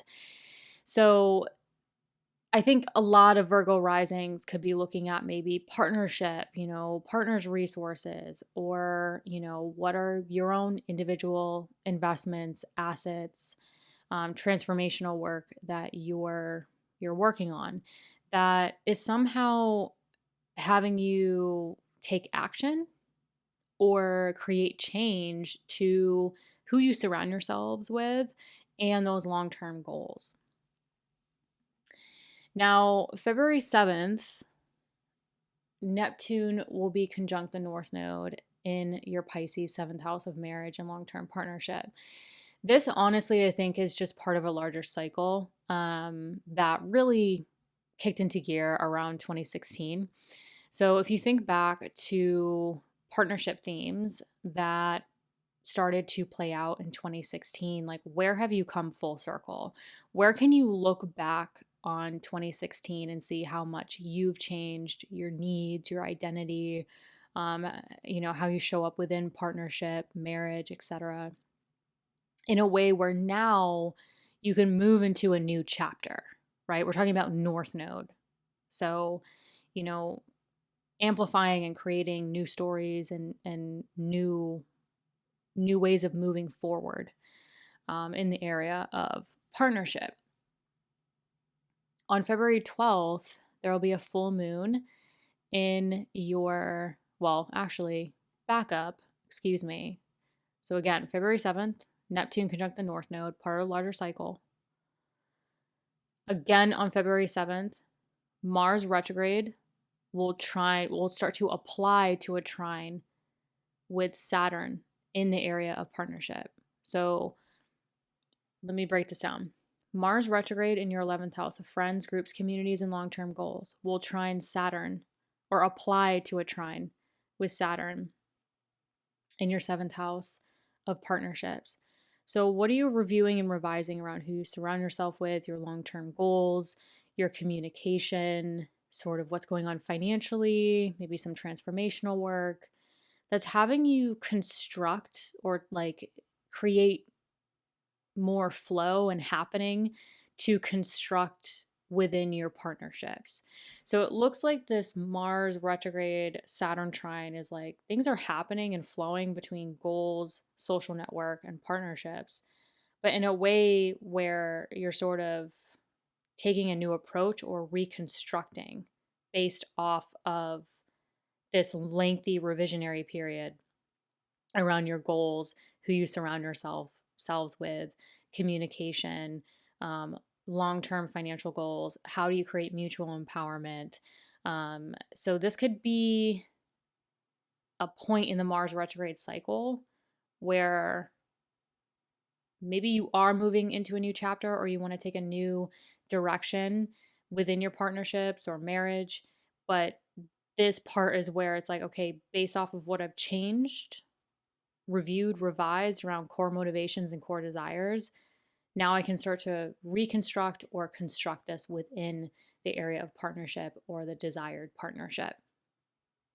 Okay, now getting back to where I left off.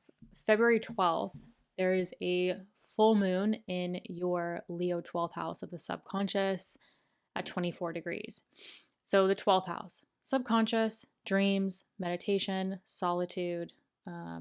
This is also where we can sort of undo ourselves, limiting beliefs, self-sabotage behavior, if that's applicable to you. So this is really, pay attention to your dreams, pay attention to your deeper thoughts around the 12th.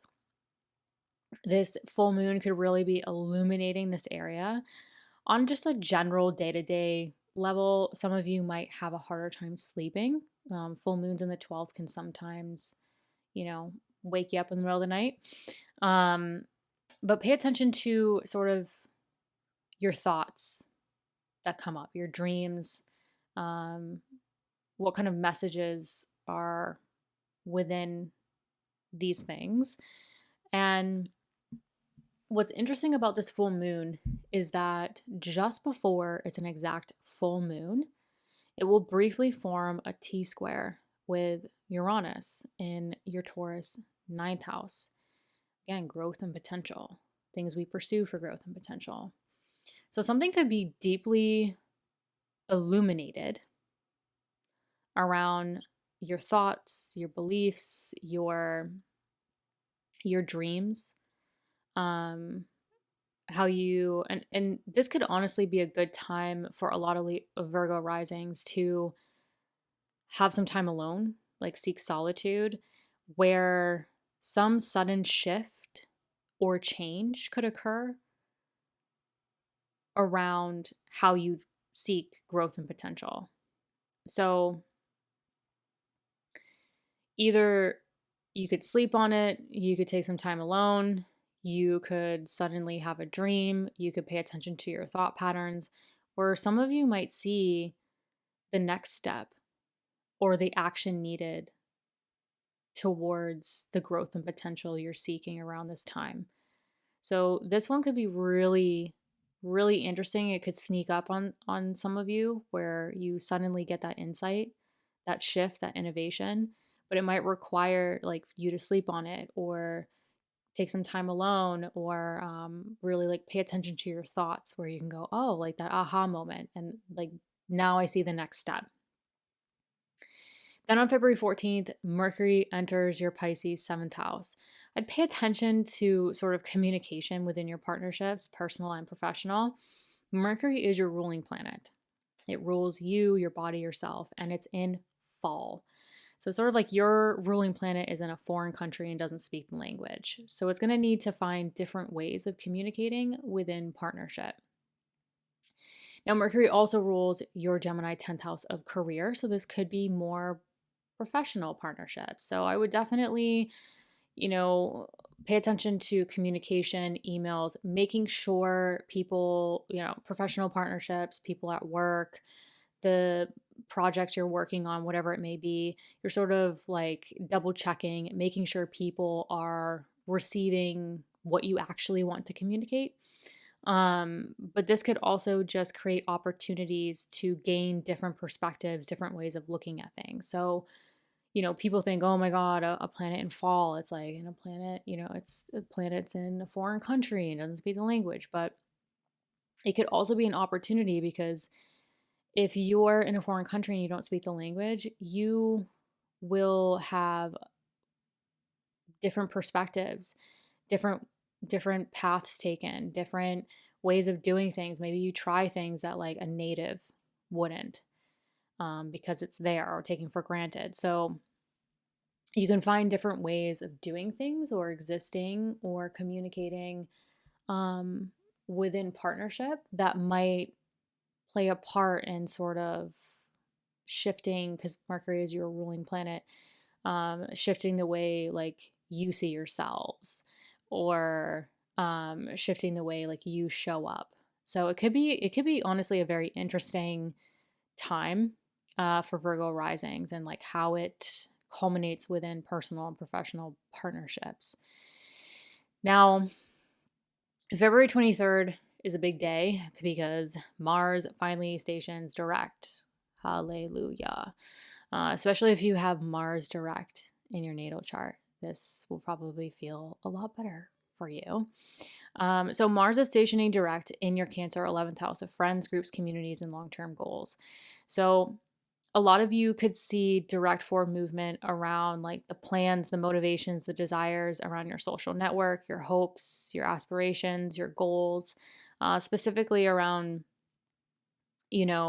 maybe financial goals, transformational work, investments, assets, resources, because Mars rules that area, as well as communication. Some of you might be sort of communicating the plan of action, communicating, exchanging information with social network around the goals, the plans, the aspirations. That for some of you could definitely play a part with your long-term financial goals and resources. So the eighth house also rules legal matters. So like if legal situations, inheritance, trusts, wills, those things are on the table for some of you, you could see for direct movement with that as well. You know, even just like even the communication involved in it could start to roll out. It might take some time. Mars in Cancer is, you know, it might take some time. Mars in Cancer is a little like, it's harder for Mars to take action in Cancer, but I would take a direct Mars over a retrograde Mars here. So yeah, you could start to see things sort of pan out and roll out. Mars is back at the degree that it was at the first week of October. So things that really started to amplify in the beginning of October could sort of like wrap up, move on, move forward. And lastly, on February 27th, there will be a new moon in your Pisces 7th house of marriage and long-term partnership, again, personal and or professional.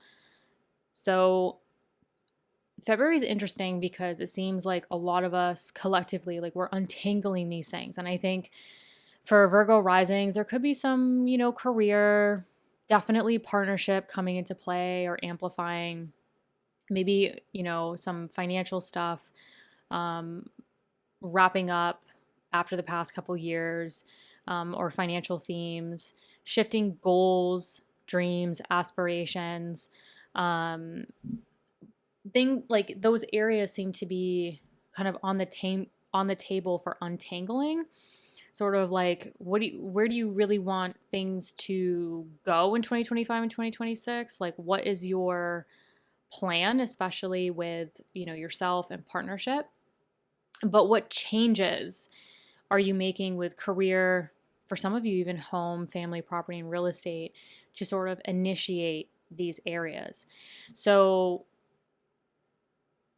February is just a lot of, you know, some review, revising with, you know, major milestones and shifts and changes, where we sort of wrap up February on February 27th, where whatever you're untangling, whatever you're sort of taking action, you know, working on this month is sort of leading up to this new beginning or new chapter in the area of partnership.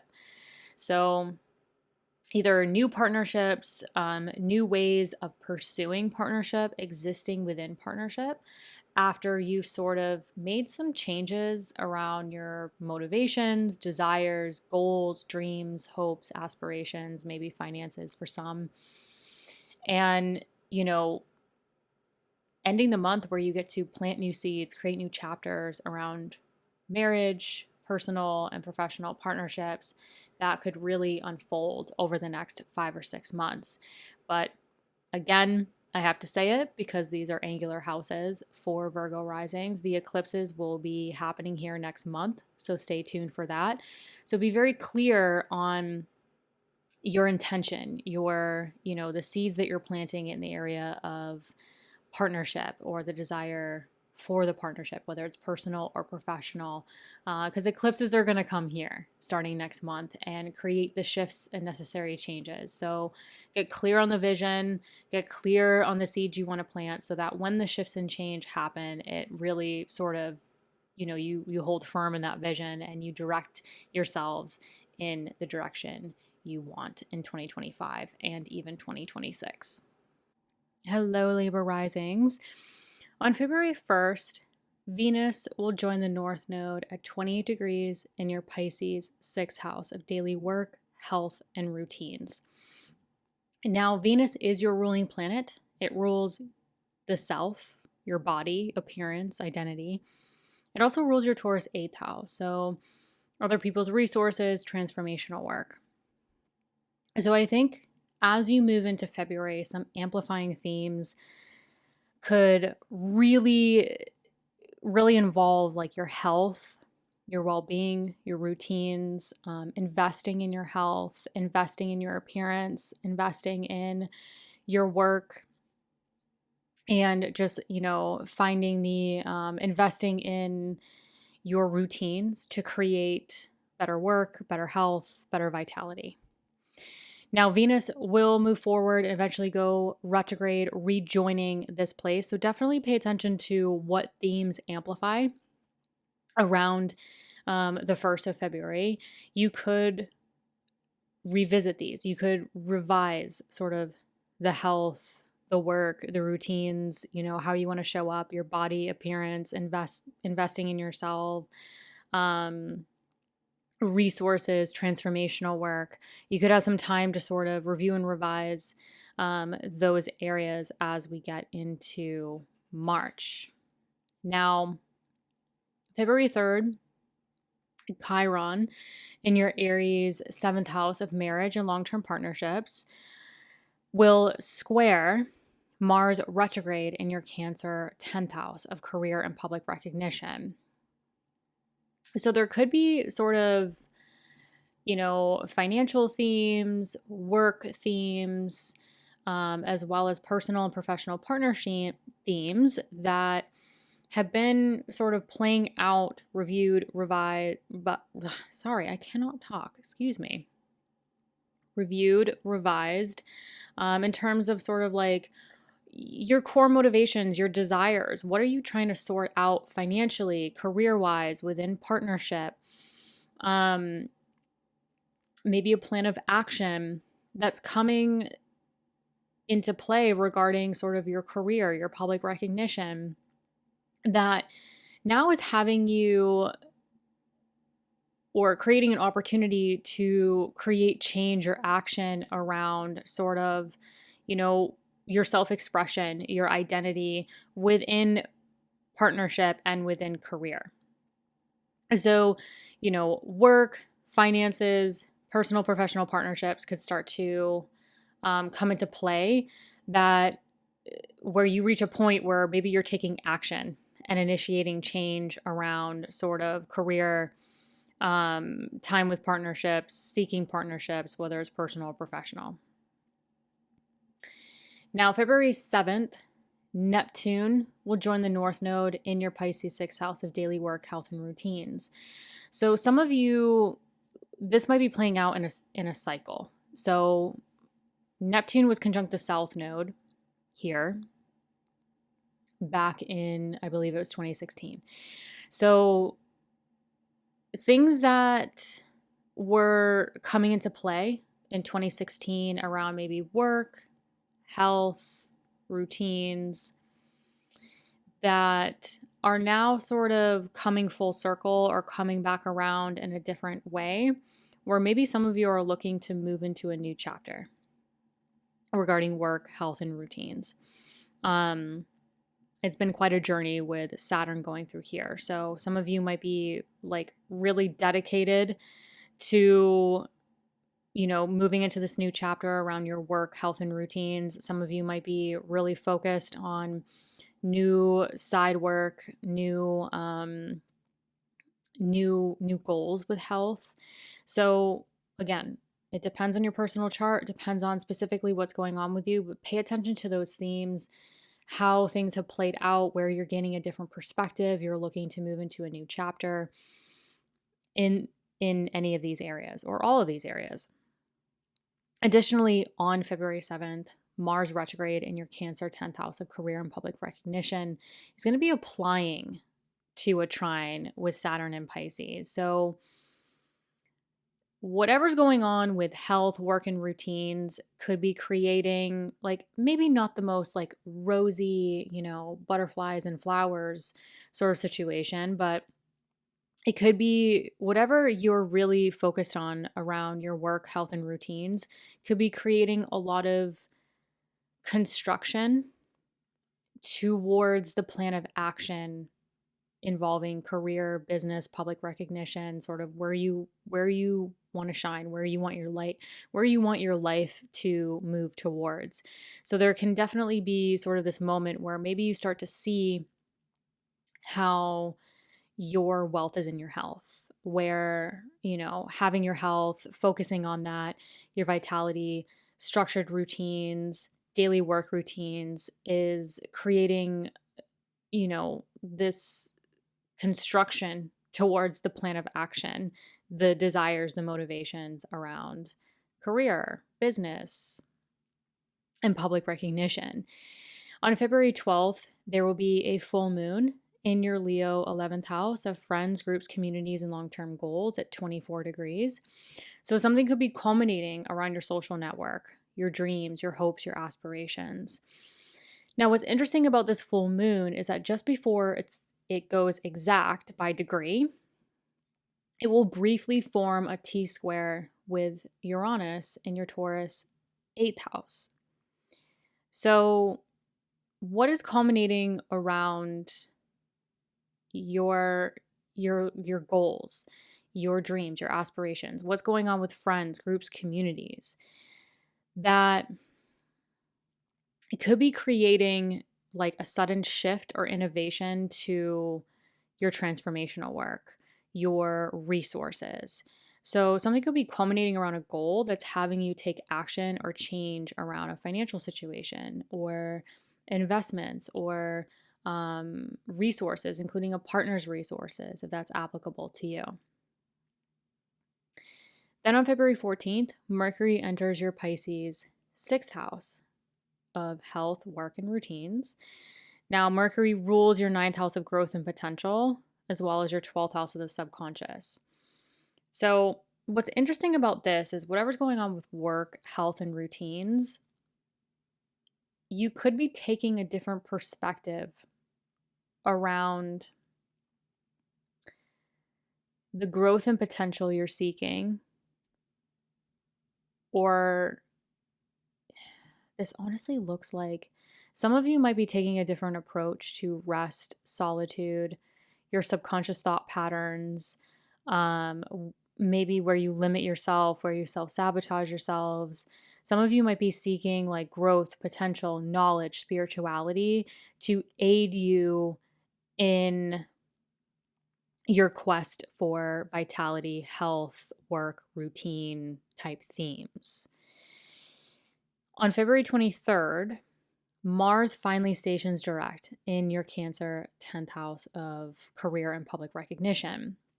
Now, Mars rules your 2nd house of earned income. It also rules your Aries 7th house of personal and professional partnerships. So, yes, career and public recognition, plans of action, desires, motivations could be sort of starting to move forward, or there could be more momentum around those plans. But this could specifically involve, what's going on within personal and professional partnerships, what's going on financially, what's going on with self-worth that could be part of this plan of action around what you're pursuing within your career. What are your goals within your career? Where do you want to kind of take your career? Some of you might also be looking at, I don't think all of you, it depends on your personal placements, but, if I see it, I say it. Some of you might be looking at your career just with so much going on, starting to amplify in the 6th house of like work, health, and routines. Some of you might be looking at working smarter, not harder, or maybe increasing your finances to increase more time for health and wellness. Some of you might be looking at sort of your career trajectory, where you want to take it so that you can, maybe have more structured routines, because a lot of times the career, the business, and the public recognition wreaks havoc, at least in the US. It really takes a toll on our routines and our ability to like work out and keep up with things that keep, our vitality high. And so I think some Libra risings, like you might be looking at sort of your career, plans of action, desires, motivations. Where is your career supporting your health? Is your career supporting the other work and daily routines that you want to implement in your life? Is your core motivations, desires, and plan of action around your career, you know, how is it supporting, or how can you move towards a more supportive system that supports you financially and also values you? So these are some things that could be on the table with Libra rising. And lastly, all of this leads up to February 27th, where there's a new moon at 9 degrees in your Pisces 6th house of daily work, health, and routines. So everything that's sort of being untangled and shift and action being taken throughout February, leading up to, March, which is, essentially we're at this point in eclipse season. um, you know, it leads up to this February 27th new moon where you get to plant new seeds, create new beginnings and new chapters around the health, vitality you want, or that you maybe already have at this juncture, and creating new structures and routines and new chapters and new beginnings to maintain it, to keep it. So regardless, I think the end of February is a wonderful time to set new intentions, new chapters, new beginnings around your health, your work, and your routines, where maybe next month with the eclipses here, it really creates that sudden beginning, sudden shifts, sudden changes to really start integrating and implementing the new chapter and new beginning here. Hello, Scorpio risings. On February 1st, Venus will join the North Node in your Pisces 5th house. So this is amplifying, really setting the stage, I think, for eclipse season. A lot to unfold in the area of the 5th house. Now, the 5th house is joy, children, if applicable to you, creativity, creative projects, self-expression, where you enjoy life, where you have fun. And so Venus is exalted here. So this is a pretty well-resourced Venus. So that's a good thing. But I think, more specifically, Venus rules your Libra 12th house and your Taurus 7th house. So this is really integrating themes regarding your subconscious, maybe taking more time alone to think about creativity or creative projects.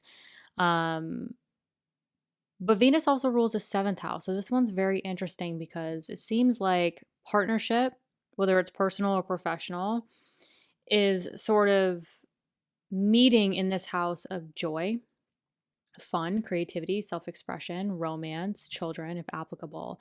So some of you might be either sort of spending more time alone to find new things that you find pleasurable, or some of you might be spending more time or valuing more time with your personal and professional partnerships for creative projects or with your children. So the beginning of February looks like a good time for Scorpio risings, generally speaking, to start incorporating or finding ways to incorporate more joy.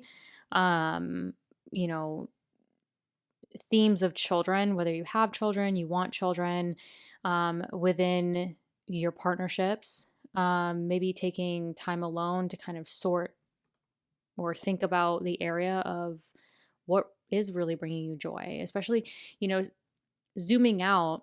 Saturn's been going through this Pisces 5th house, restructuring, for some of you, rebuilding the area of like, what is pleasurable, what is joyful for you, how do you have fun, you know what's going on with children, right? Like strengthening this area. And now the North Node and these personal planets are going to start interacting with this North Node, really amping up this area, especially in the first half of 2025, where I think partnership themes and sort of, like the more hidden aspects are sort of coming into light and joining in this house of joy. Now, February 3rd, Chiron in your Aries 6th house of daily work, health, and routines will square Mars retrograde in your Cancer 9th house of growth and potential. So if you're new here, what I mean by growth and potential is really the things we pursue for growth and potential. For some of you, this might be career, if your midheaven is here. But generally speaking, the writing, the teaching, the publishing, the spirituality, the travel, the higher knowledge, all those things that we seek for growth and potential is, coming into play here. So it's sort of like, where have a lot of you been reviewing and revising the growth and potential you're seeking? Maybe it's some of those themes that I listed. But ultimately, like the plan of action, the desires, the motivations around your next steps or plan of action regarding the growth and potential you really want to pursue in 2025, and how you could be taking action or shifting gears around work, health, and routines to kind of shift into, for some of you, even like Chiron and Aries, shifting into expressing yourselves in different ways or new identities, regarding, the work you pursue, your health, your routines, and the growth and potential. So very, very interesting, but I think some shifts and some action can definitely be taking place regarding these two areas of your chart. On February 7th, Neptune will join the North Node in your Pisces 5th house of joy. Again, creativity, self-expression, romance, children if applicable. So,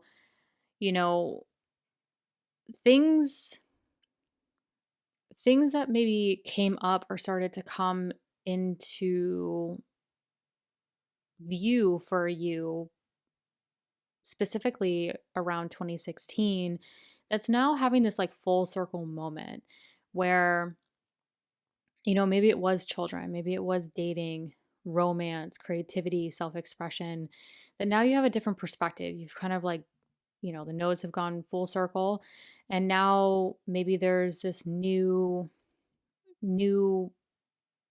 way of moving forward, new desires and motivations that around seeking joy, having children for some, creativity, self-expression, just enjoying life.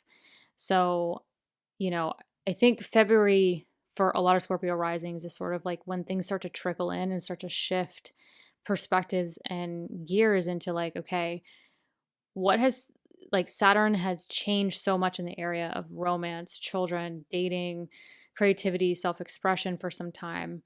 Where can you now move into building more joy off that strengthening, off that foundation that's been changed or rebuilt for some? Then again on February 7th, Mars retrograde in your Cancer 9th house of growth and potential will start to apply to a trine with Saturn direct in that Pisces 5th house. So I think this could also indicate sort of, okay, well, what new chapter or like, how do you want to move forward and move your life in the direction of what's going to bring you joy?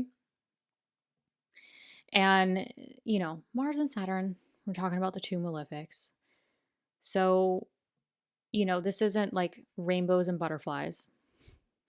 This is constructive. This is like, what have you been reviewing and revising around the growth and potential you want to seek? And how can you really construct and formulate and like take acts? Just start to really think about like, okay, I'm ready to take action around the growth and potential. Like, what's really going to bring me joy in my life? Not just think about it or review and revise it, but really start thinking about the action needed to start building off that foundation I mentioned. Then on February 12th, there will be a full moon in your Leo 10th house of career and public recognition at 24 degrees. So this is culminating something around career projects, career goals, public recognition, that just before the full moon goes exact by degree, it will briefly form a T-square with Uranus in your Taurus 7th house of marriage and long-term partnership. So something is being highlighted around home and family, career and public recognition, that sort of culminating, that is creating a sudden shift or change within personal and professional partnerships, or your approach to personal and professional partnerships. Then on February 14th, Mercury enters your Pisces fifth house of joy, creativity, self expression, romance, dating, children, if applicable to you. Now, Mercury rules your 11th house of friends, groups, communities, and long term goals. It also rules your Gemini 8th house of transformation and other people's resources, including financial resources. So, this could this is interesting because Mercury in Pisces is like, especially in the fifth house of joy, Mercury in Pisces is like in a foreign country that doesn't speak the language. So some of you might feel like you're taking a new approach to having fun, a new approach to joy, dating, romance that maybe feels different, like you're communicating differently. Um but you're also taking a look at like who you surround yourself with, your long-term goals, transformational work, your resources, financial situations, and sort of like how that's shifting and changing, maybe a different perspective that you're going to have time to review and revise around, the joy, the pleasure, the creativity, the self-expression, the romance, the dating, and children. On February 23rd, Mars finally stations direct. Thank God. Mars stationing direct in your Cancer ninth house of growth and potential. So, Mars is your ruling planet. If you have Mars direct in your natal chart, you will probably start to feel better because Mars rules your body, yourself, your appearance, and Mars will start to trine you, will be trining your first house. It also rules your sixth house of daily work, health, and routine. So, like plans, motivations, desires around growth potential that you can really start to implement and integrate that have or hopefully have a positive effect on you, a positive effect on your health, your work, and your routines, and sort of moving this forward after some, retrograde like movement here.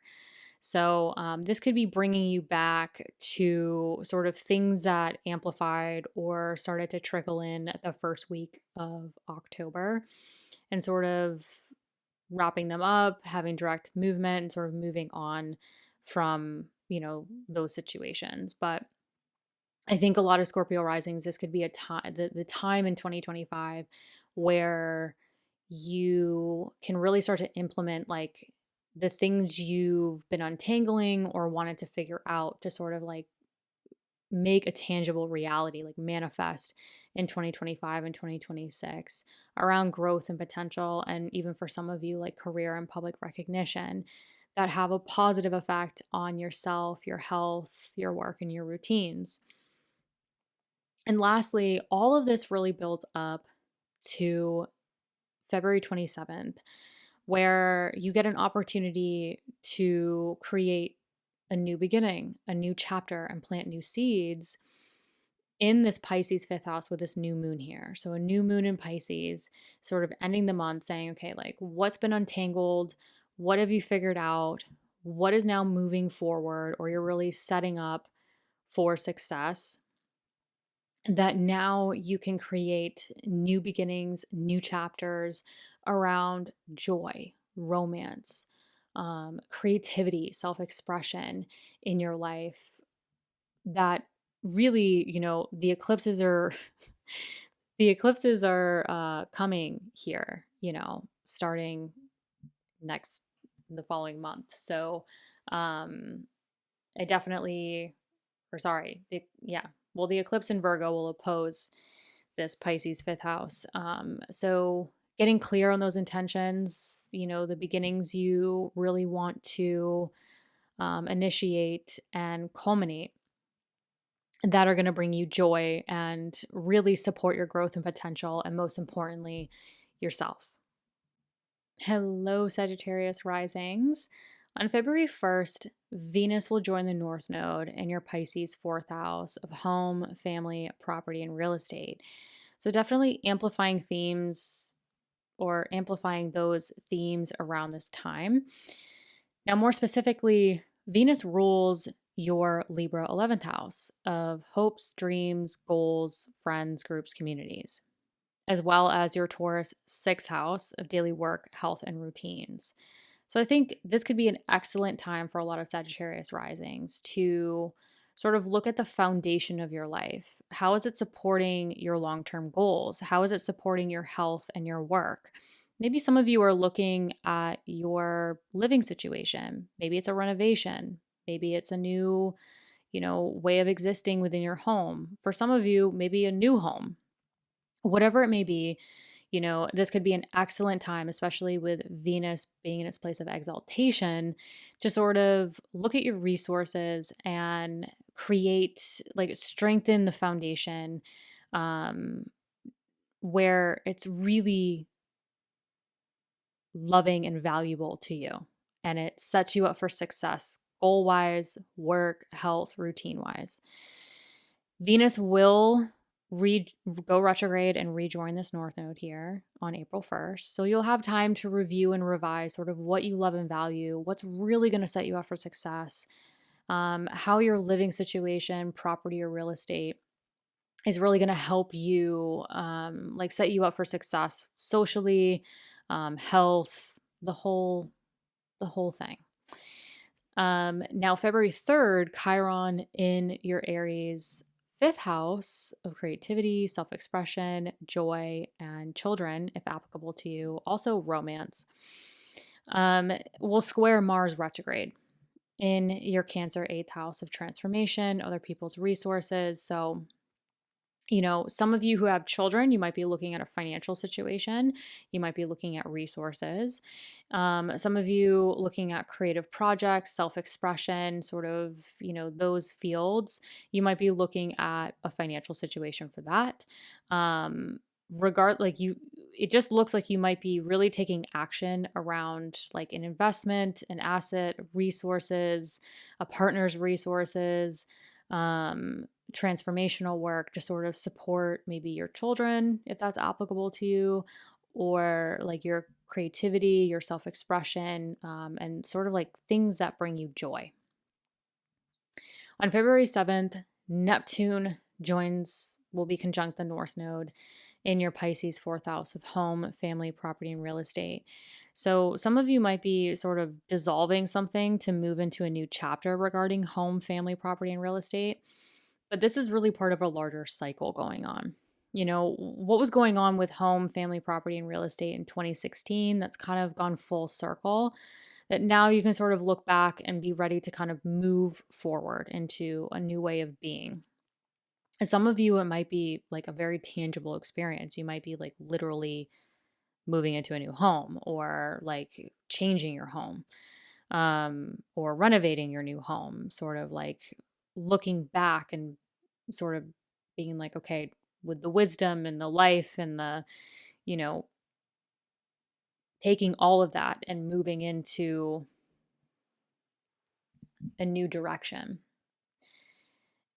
Additionally, on the 7th, that Mars retrograde in that Cancer eighth house of transformation and other people's resources, including, your financial resources, partners' resources, will be applying to a trine with Saturn in your fourth house of home, family, property, and real estate. So this isn't like this is a trine. So it creates, the ease around things unfolding and happening. But it's a two malefic. So it's not rainbows and butterflies. This is constructive. I think this is definitely looking at sort of your resources, your financial situation, transformational work, either involving like relationships with family or financial resource situation involving like, property, real estate situation, that it's happening, but it's like it's either coming into fruition where it's like, okay, now we need to take action, we need to be constructive about this, So it looks like things are happening, but it's not like, oh, like, like I said, rainbows and butterflies. It's constructive. It's sort of like getting down to brass tacks, so to speak. So on February 12th, there will be a full moon in your Leo ninth house of growth and potential. So if you are new here, what I mean by growth and potential is sort of like, the higher knowledge, the spirituality, the travel, the publishing, the writing, the teaching. So all the things that we seek for growth and potential. If your midheaven is in Leo, this could be career and public recognition for some of you. So there's definitely something culminating around growth and potential, or an opportunity for growth and potential. But just before the full moon goes exact by degree, there will be a brief T square with Uranus in your Taurus sixth house of daily work, health, and routine.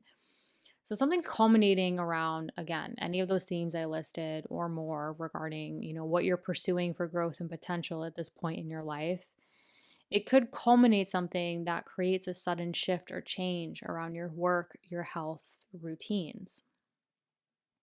On February 14th, Mercury enters your Pisces fourth house of home, family, property, and real estate.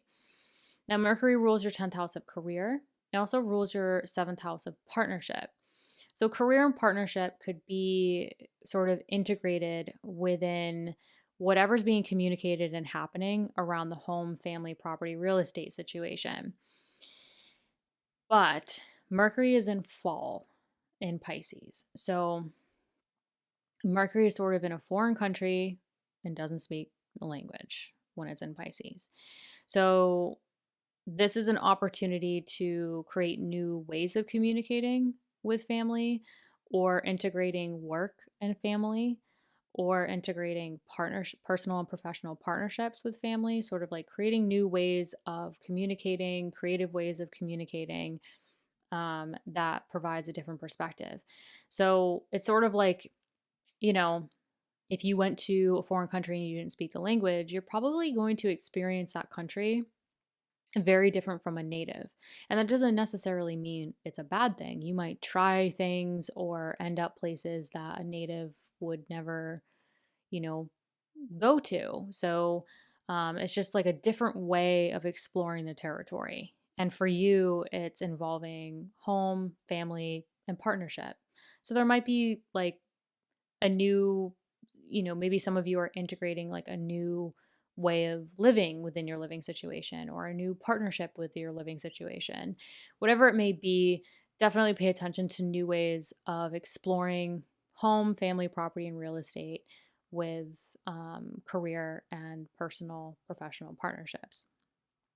February 23rd, Mars stations direct in your Cancer 8th house. So you've had some time to review and revise sort of your plan of action, your desires, your motivations around resources, transformational work, particularly around creative projects, maybe children, and also sort of maybe like those subconscious thoughts or the life vision that's sort of been marinating or unfolding for many of you. But regardless, Mars going direct in your Cancer 8th house can hopefully start moving things forward around finances, resources, and or transformational work that hopefully sort of creates more forward movement around joy, creative projects, situations playing out with your children if that's applicable to you. Then lastly, we really like this whole month, it's interesting. It's sort of like untangling and unfolding all of these things, and it leads up to February 27th, where there's this new moon in Pisces at 9 degrees. So this new moon in Pisces is sort of ending February, where all these things sort of start to move direct and start to amplify in a particular area. And for you, I think it's really amplifying in the area of home, family, property, real estate, where this new moon comes along, and it's an opportunity to kind of say, okay, based off of what's happened, what I've entangled, new plans of action, desires, motivations, where can you create a new chapter, a new beginning, and plant new seeds around home, family, property, real estate themes that, will ultimately culminate over the next 5 or 6 months. But hopefully, with the eclipses starting to shift in this area, really starting next month, it can start to really amplify and shift and speed things up towards those intentions, towards the new chapter regarding home, family, property, and real estate. Hello, Capricorn risings. On February 1st, Venus will join the North Node at 28 degrees in your Pisces third house of communication, siblings, extended family, really communication, exchanging information. So, technology, transformation. You know, some of you, this could be like home, family, property, and real estate if your MC IC axis is here as well, if you're familiar with your natal chart. But regardless, Venus is in its place of exaltation, which is good. Now, Venus rules your fifth house of joy and your Libra 10th house of career and public recognition. So, some of you could be trying to maybe seek communication, exchanging information that's going to support your career, your public recognition, but it could also amplify and support sort of you enjoying life more or having more creative projects or self-expression. So definitely look for, short distance travel, communication, exchanging information. Some of you, again, home, family, property, and real estate to start to amplify around this time where it's having you sort of look at how it's supporting maybe your career or the things you want to do within your career and how you can maybe integrate more joy into sort of your everyday day-to-day surroundings. On February 3rd, Chiron and Aries will square Mars retrograde in Cancer. So this is between your fourth house of home, family, property, and real estate, and your seventh house of partnership. So definitely pay attention to home, family, property, real estate themes and sort of what's going on with personal and professional partnerships, what action or change is, happening around this time, where the Mars retrograde could be having you review your long-term goals, your social network, your personal and professional partnerships, where it's sort of like helping you create a new plan of action around a living situation, a renovation, property, real estate, relationships with family or people you live with. Now, February 7th, Neptune joins the North Node in your Pisces third house of communication. Again, the third house is also your siblings, extended family. For some, it could just be home, family, property, and real estate. But if your IC is there, but this is part of like a larger cycle that's been going on. So if you think back to 2016, like what was being amplified around that time? What was really changing, shifting, happening that's now come full circle and you're sort of ready to step into a new chapter, new way of being. Particularly like where it could really affect, maybe home and family for some of you, but your day-to-day surroundings, how you communicate or just communicate with the world. Now, additionally, on February 7th, that Mars retrograde in your Cancer 7th house of partnership will start to apply to a trine with Saturn in this Pisces third house of communication, siblings, extended family, etc. So, a Mars-Saturn trine is not, trines are typically, where things kind of like naturally unfold, naturally happen. A lot of people are, they tend to be seen as more positive aspects, but these are the two malefics. And so this isn't rainbows and butterflies. This honestly looks very constructive around, something to do for some, it might be home and family, but constructive around personal and professional partnerships, maybe communicating your needs, communicating, situations with family or people you live with.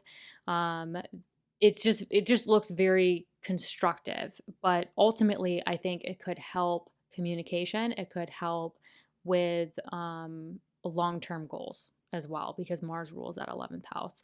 So whatever's unfolding, it's like it looks very constructive around a home and family situation, or a goal situation. Then on February 12th, there will be a full moon in your Leo 8th house of transformation and other people's resources, like financial resources, but also partners' resources if that's applicable. So this full moon is really culminating financial themes for a lot of Capricorn risings, as well as any transformational work. But just before it forms a full moon exact by degree, it briefly forms a T-square with Uranus in your 5th house of joy, creativity, self-expression, and children, if that's applicable to you. So this could definitely be highlighting like financial themes that maybe create a sudden shift or change around creative projects, self-expression, or situations playing out with your children, again, if that's applicable to you.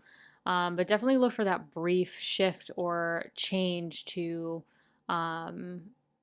your creative projects, you know, how you enjoy life, what you find pleasurable, romance, children, that somehow finances are sort of playing a part in that. I mean, it makes more sense with children.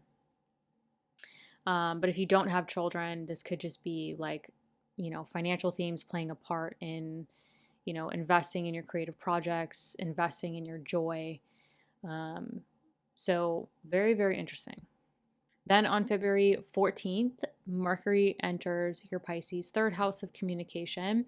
Mercury is the planet of communication, and Mercury is in fall in Pisces. So Mercury communicates a little differently when it's in Pisces. So it's sort of like if you were in a foreign country and you didn't speak the language, you're going to communicate in different ways. You're going to experience things in a different way, and you're going to have a different perspective than, say, a native. So Mercury being here, kind of eventually joining the North Node, going retrograde, this could be a really great opportunity to seek new ways of communication, seek new ways of exchanging information, specifically around like growth, potential, you know, work, health, and routines. Like you might start to feel differently about those areas and, you know, how you communicate or exchange information towards your growth and potential, work, health, and routines. Or you might be put in a situation where you have to find a new way of sort of navigating those things. Then on February 23rd, Mars stations direct in your Cancer 7th house. This will probably be welcomed by a lot of you at this point.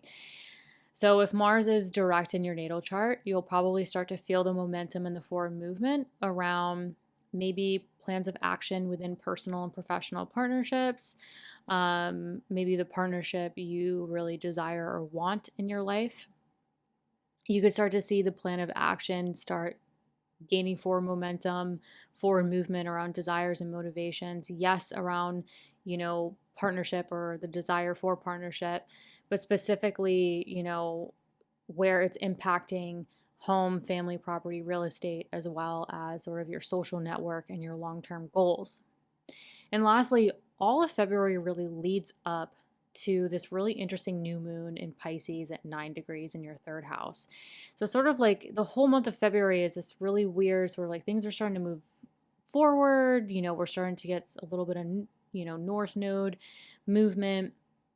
Things are starting to like really amplify, in my opinion, in February. And it's sort of like we're untangling these things and, you know, moving things forward and making the necessary shifts. And it all leads up to this new moon where we get to, well, for you, Capricorn risings, the opportunity to plant new seeds, create new chapters and new beginnings in the area of communication, exchanging information, siblings, extended family, short distance travel, where that can really start to unfold over the next 5 or 6 months. And more importantly, the eclipses are going to start to move in this area this year. So, you know, getting clear on those intentions, you know, what you want to bring forth in 2025 and 2026, particularly around your day-to-day life and, your communication, your exchanging information, maybe relationships with some family members, short distance travel, any of those things, especially if communication is part of your career. I would definitely, sit with it, set some new intentions, some new chapters. Eclipses are rolling in here in this area this year, so it could really speed things up, create the necessary change. But really great time to sort of end February, set that new chapter, create those new intentions, and see what unfolds over the next 5 or 6 months. Hello, Aquarius risings. On February 1st, Venus will join the North Node in your Pisces second house of earned income and self-worth. So this is where I think in 2025 things start to amplify in the area of that nodal place, the North Node. And for you, it's, what's yours, what you consider yours, your talents, your gifts, your finances, your self-worth. Now, more specifically, Venus rules your fourth house of home, family, property, and real estate, as well as your Libra ninth house of growth and potential. Now, if you're new here, what I mean by growth and potential is sort of like, anything you seek for growth and potential, higher knowledge, spirituality, travel, publishing, teaching, etc. So this could be sort of amplifying themes around maybe, finances, self-worth, and maybe you're looking at your finances or you're investing in your growth and potential. You're investing in something with home, family, property, and real estate to support your gifts, your talents, and your self-worth. Now, Venus will move forward, retrograde, and join this North Node here again. So you'll have time to sort of review and revise what's really going to best support the gifts, the talents, the self-worth. Maybe for some of you, like the financial situation needed or the budget needed to, support the growth and potential, the home, family, property, real estate situation playing out. Then on February 3rd, Chiron in your Aries third house of communication will square the Mars retrograde in your Cancer sixth house of daily work, health, and routine. So this could be an opportunistic moment for some Aquarius risings to look at sort of the daily work, the health, and the routines, and sort of maybe communicate needs, involving your self-expression, your identity, so that you can initiate and sort of create the supportive communication needed to create maybe better routines to support your vitality and, the work that you want to do. So this can help sort of create the shift and action that supports, your self-expression, your communication, that ultimately could sort of boomerang around and also support sort of like your work, your career, etc. Then on February 7th, it looks like Neptune's going to join the North Node in your Pisces second house of earned income and self-worth. So this, for some of you, this is part of a bigger cycle. This could be sort of culminating something that really initiated and start to play out in 2016 or around 2016. And this time, it's sort of gone full circle. You've gained the experience, the wisdom, the life to kind of come full circle and say, okay, instead of it being a south node where it was in 2016, now this north node, Neptune kind of coming full circle literally around the chart, could be a moment where you're ready to sort of move into a new chapter around finances, but also like your gifts, your talents, your self-worth, and sort of like release the previous chapter. So definitely contemplate like what themes or seeds were sort of planted back around 2016 that now you're like, okay, I've lived it, I've experienced it, and now I'm sort of ready to like move into this new chapter. So additionally, on February 7th, Mars retrograde in your Cancer sixth house of daily work, health, and routines is going to be applying to a trine with Saturn in your Pisces second house of earned income and self-worth. Again, also like what's yours, like your gifts, your talents. So what's going on financially, your gifts, your talents, your self-worth that is creating, flow to your work, to your health and your routines. Now, Mars Saturn trines are not like rainbows and butterflies. They're very constructive. I like to call, like Mars Saturn trines, it's happening, but we're getting down to brass tacks. So, the Mars retrograde that's been going on for some time in the Cancer sixth house for you is sort of like, okay, what have you been dealing with health wise? Like, what have you taken care of health wise? Where have your routines been restructured or, thought through? What's really going to support your health, your routines, your work? That is sort of starting to come into play, that could be creating this natural flow to creating more like construction around your gifts, your talents, your finances, and your self-worth. Then on February 12th, there will be a full moon in your Leo seventh house of marriage and long-term partnership. This could also be professional partnerships as well at 24 degrees. So something culminating within partnerships, partnerships in general, that is also reflecting light back on you. So sort of balancing your needs with the needs of others. Some, project or milestone could be culminating within, a personal or professional partnership. But what's very interesting about this full moon is that just before the full moon goes exact by degree, it will briefly form a T square with Uranus in your Taurus fourth house of home, family, property, and real estate. So something's definitely being illuminated around you versus partnerships in your life, that it could create this brief sudden change or shift around home, family, property, or real estate.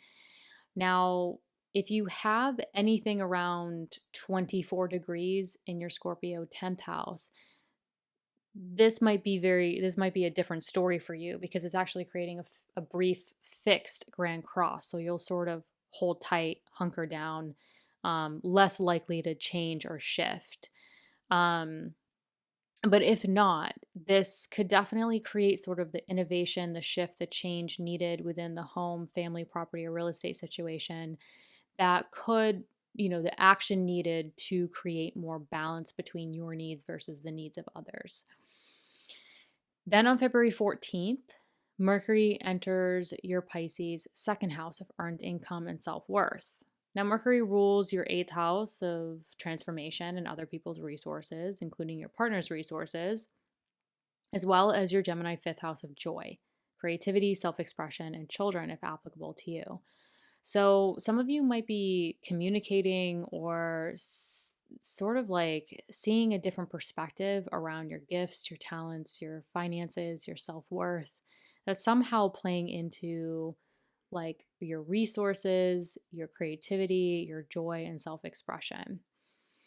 Now, Mercury in Pisces is like in a foreign country and doesn't speak the language. So you could be like, this is interesting, because maybe creative projects or taking a new approach around how you enjoy life or seek pleasure could shift you into like seeing your gifts, your talents, your finances, your self-worth in a different way. Just like if you were in a foreign country and you didn't speak the language, like you're going to see the country in such a different perspective versus a native of that country. So I think this could be like a really interesting journey, especially with Mercury's, moving closer to the North Node. I think this could become more of an intensifying theme. So definitely pay attention if you start to see things in a different perspective, or like your approach to creativity or joy, resources, transformational work, like changes your perspective on money. It's almost like the psychology of money changes, or like you see your gifts and talents in a totally different level or perspective. I don't know. This looks very interesting to me. Then on February 23rd, Mars stations direct, finally. So February 23rd, Mars stations direct in your Cancer 6th house of daily work, health, and routines. Now, if you have Mars direct in your natal chart, this will probably start to feel a bit better for you. You might start to feel that forward momentum around the desires, the motivations, the plan of action, particularly in the area of career, public recognition, communication. So a lot of you might start to really see that forward momentum there.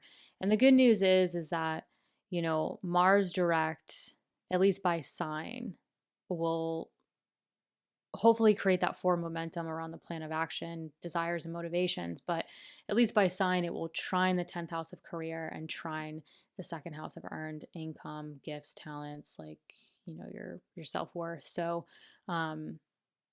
hopefully this starts to feel a bit better, work-wise at a minimum, or really starting to like put the plan of action in place to really, create what you wanted to create in those areas in 2025.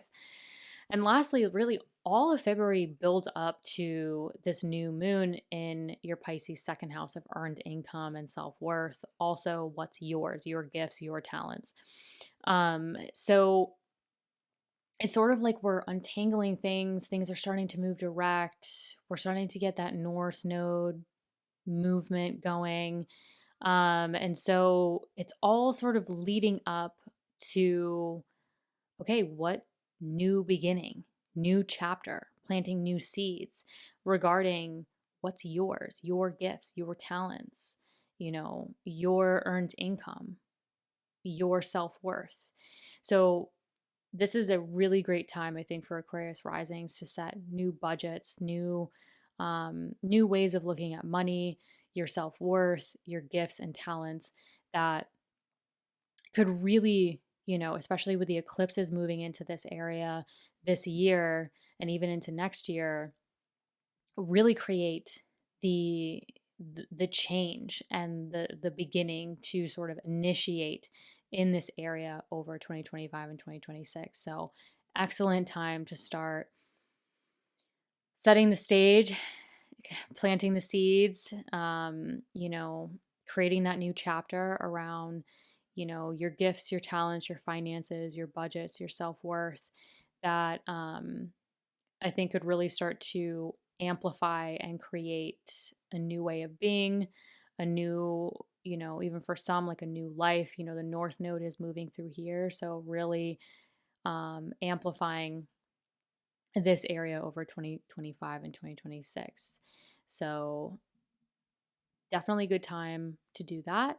And especially before next month, where we get into the eclipses and all sorts. March is going to be a busy, busy month astrologically. So stay tuned for that and set that new chapter, set that new intention. Hello, Pisces risings. On February 1st, Venus will join the North Node at 28 degrees in your Pisces first house. Self, body, identity, really how you show up in the world.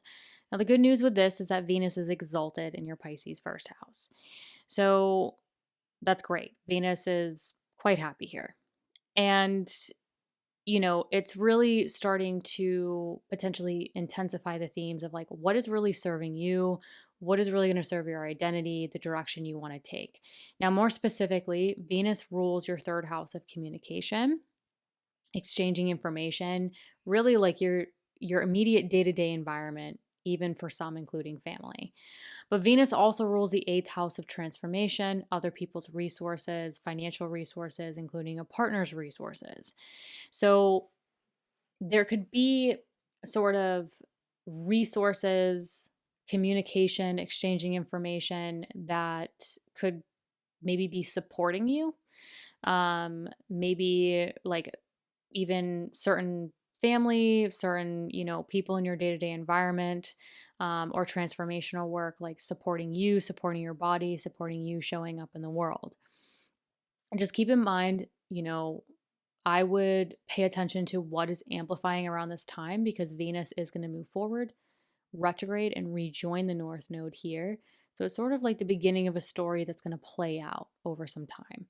So definitely pay attention to this area, because probably around April 1st, you're going to maybe revisit it or have a different perspective on the situation. Then on February 3rd, Chiron in your Aries second house of earned income and self worth will square Mars retrograde in your Cancer fifth house of creativity, self expression, joy, romance, children, if applicable to you. So if you have children, this could be sort of like taking action or change or shifting things financially.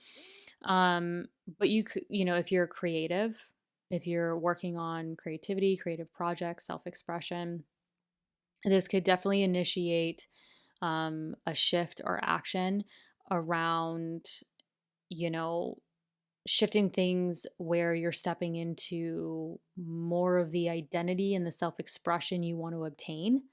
What's really supporting your identity, your self expression. And that might require finances. That might require your gifts, your talents, things that you consider yours. And also self worth, stepping into your value, your self worth, valuing your creativity, valuing your joy, your pleasure, and how those things are ultimately supporting you. Some of you also might be taking action and shifting gears into doing something that makes you money, but it also feels more enjoyable.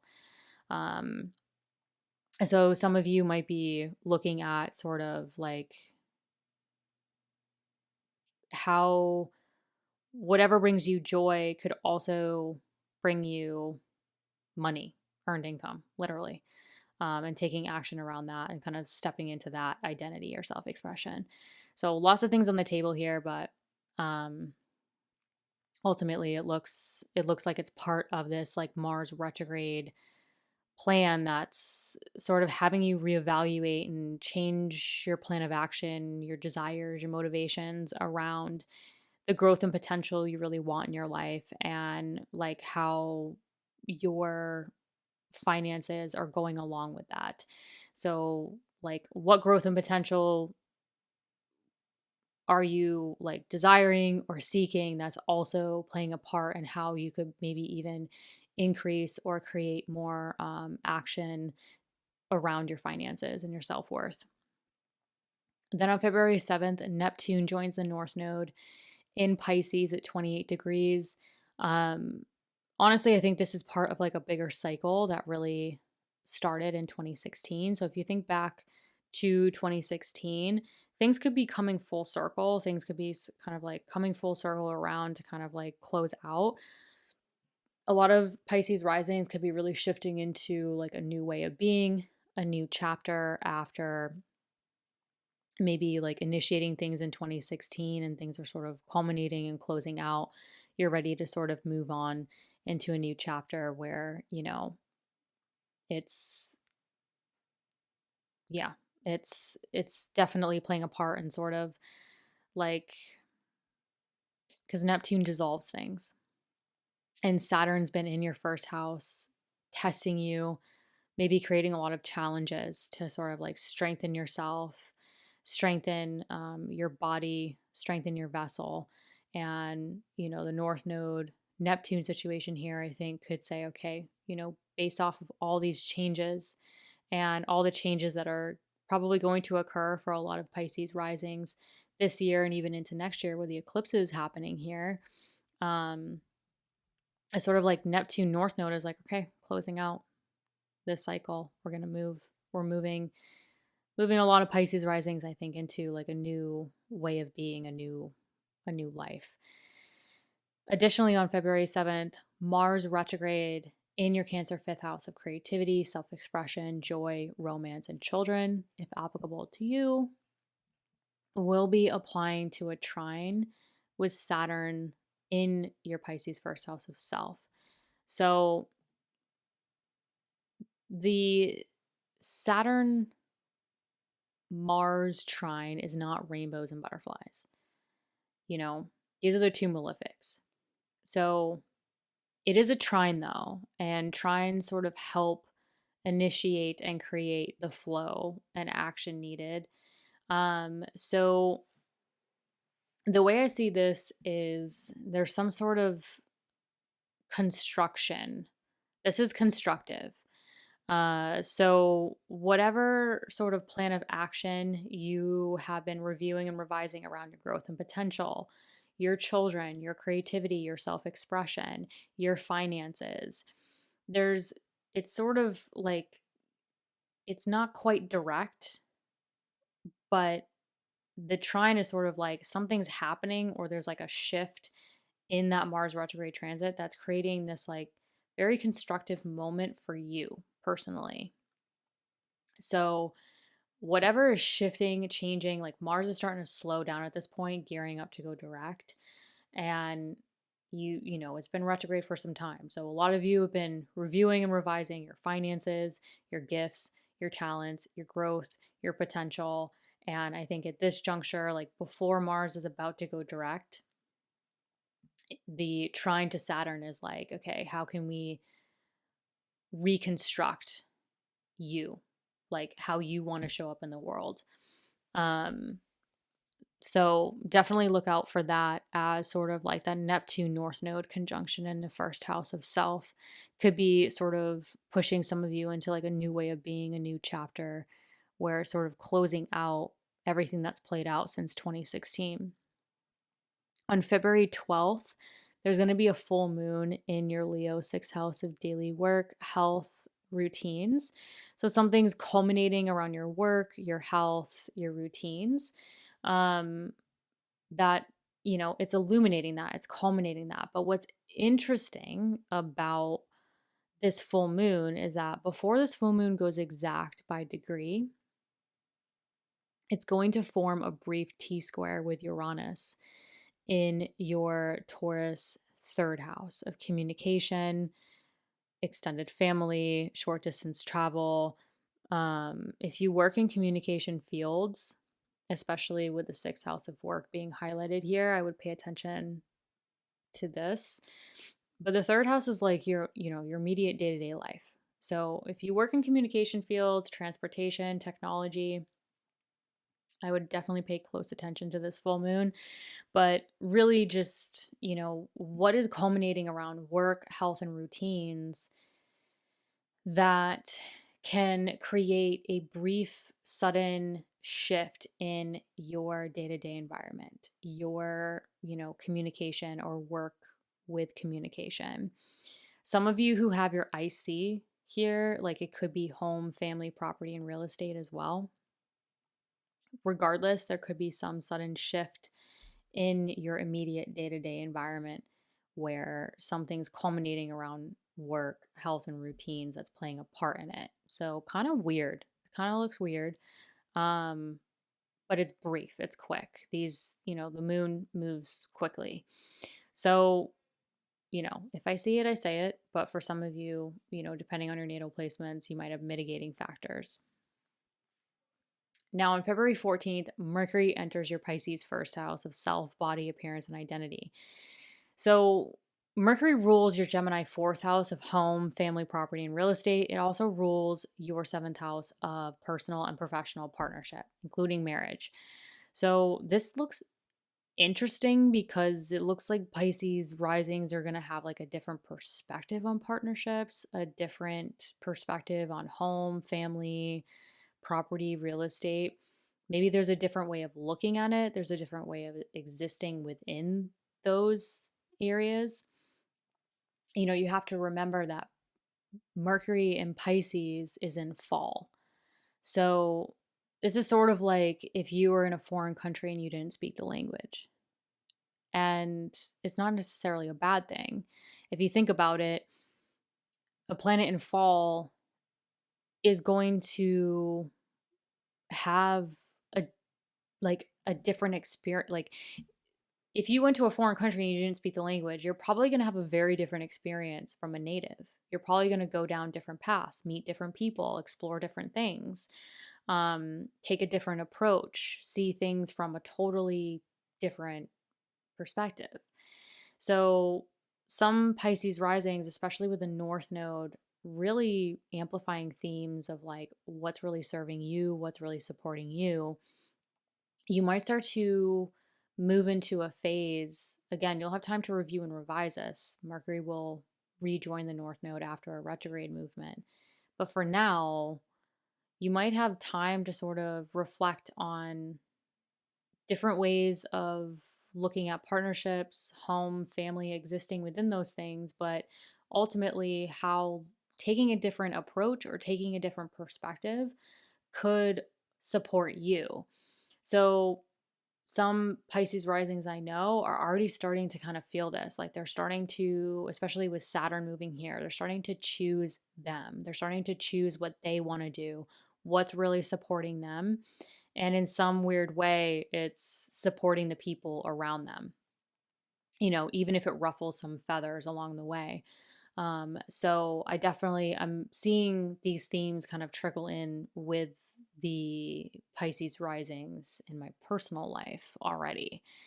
So, you know, again, this is going to continue on really, you're going to have the North Node in the first house of self really helping or pushing you more into like supporting you and balancing that with the needs of others and making the necessary changes to career, home, and family to do so in 2025 and 2026. So you're kind of in it to win it right now.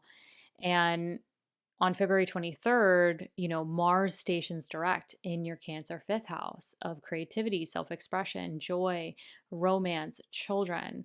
Again, if that's applicable to you. So, some of you could start to see that forward movement creatively, creative projects, self expression, joy, romance. But I think for a lot of Pisces risings, you could start to see that forward plan of action around your the growth and potential and financial situation start to play out. It might take some time. Once Mars gets back into Leo in your sixth house of daily work, health, and routines, it will start to gain more essential dignity. It will gain some more strength there, and it will start to trine, sort of positively flow your second house of earned income, your gifts, your talents, as well as your 10th house of career and public recognition. So give it some time to gain some momentum, but all in all, it is moving direct. And this could be a time to start initiating the plan of action around your finances, your budget, your career, public recognition goals. That might involve your creativity, your self expression, or just moving into something like a career that supports you financially that feels more joyful. Or some of you could be finding like side hustles or side businesses that really bring you a lot of joy and creativity that also support you financially. So, lots of things on the table, but look out for those. And lastly, really like all of February is leading up to this new moon in your Pisces first house, which is really interesting. So, it's sort of like all of February is a lot of untangling, sort of shifting, some things moving forward, amplifying. That ultimately is leading up to setting a new chapter, creating new beginnings, maybe new opportunities that can sort of start rolling out. That this is in your first house of self. So, whatever's you're untangling, whatever's shifting, changing, moving forward, how can you set yourself up for success? How can you use this new moon to plant new seeds, initiate a new chapter, a new beginning around what is serving you? What's going to serve you in 2025? What is going to set you up for success? What is going to support your body, your appearance, how you want to show up in the world? And, getting very clear on that as eclipses start to roll into this area and create beginnings and endings to really unfold the area of yourself, career, partnership, home, and family.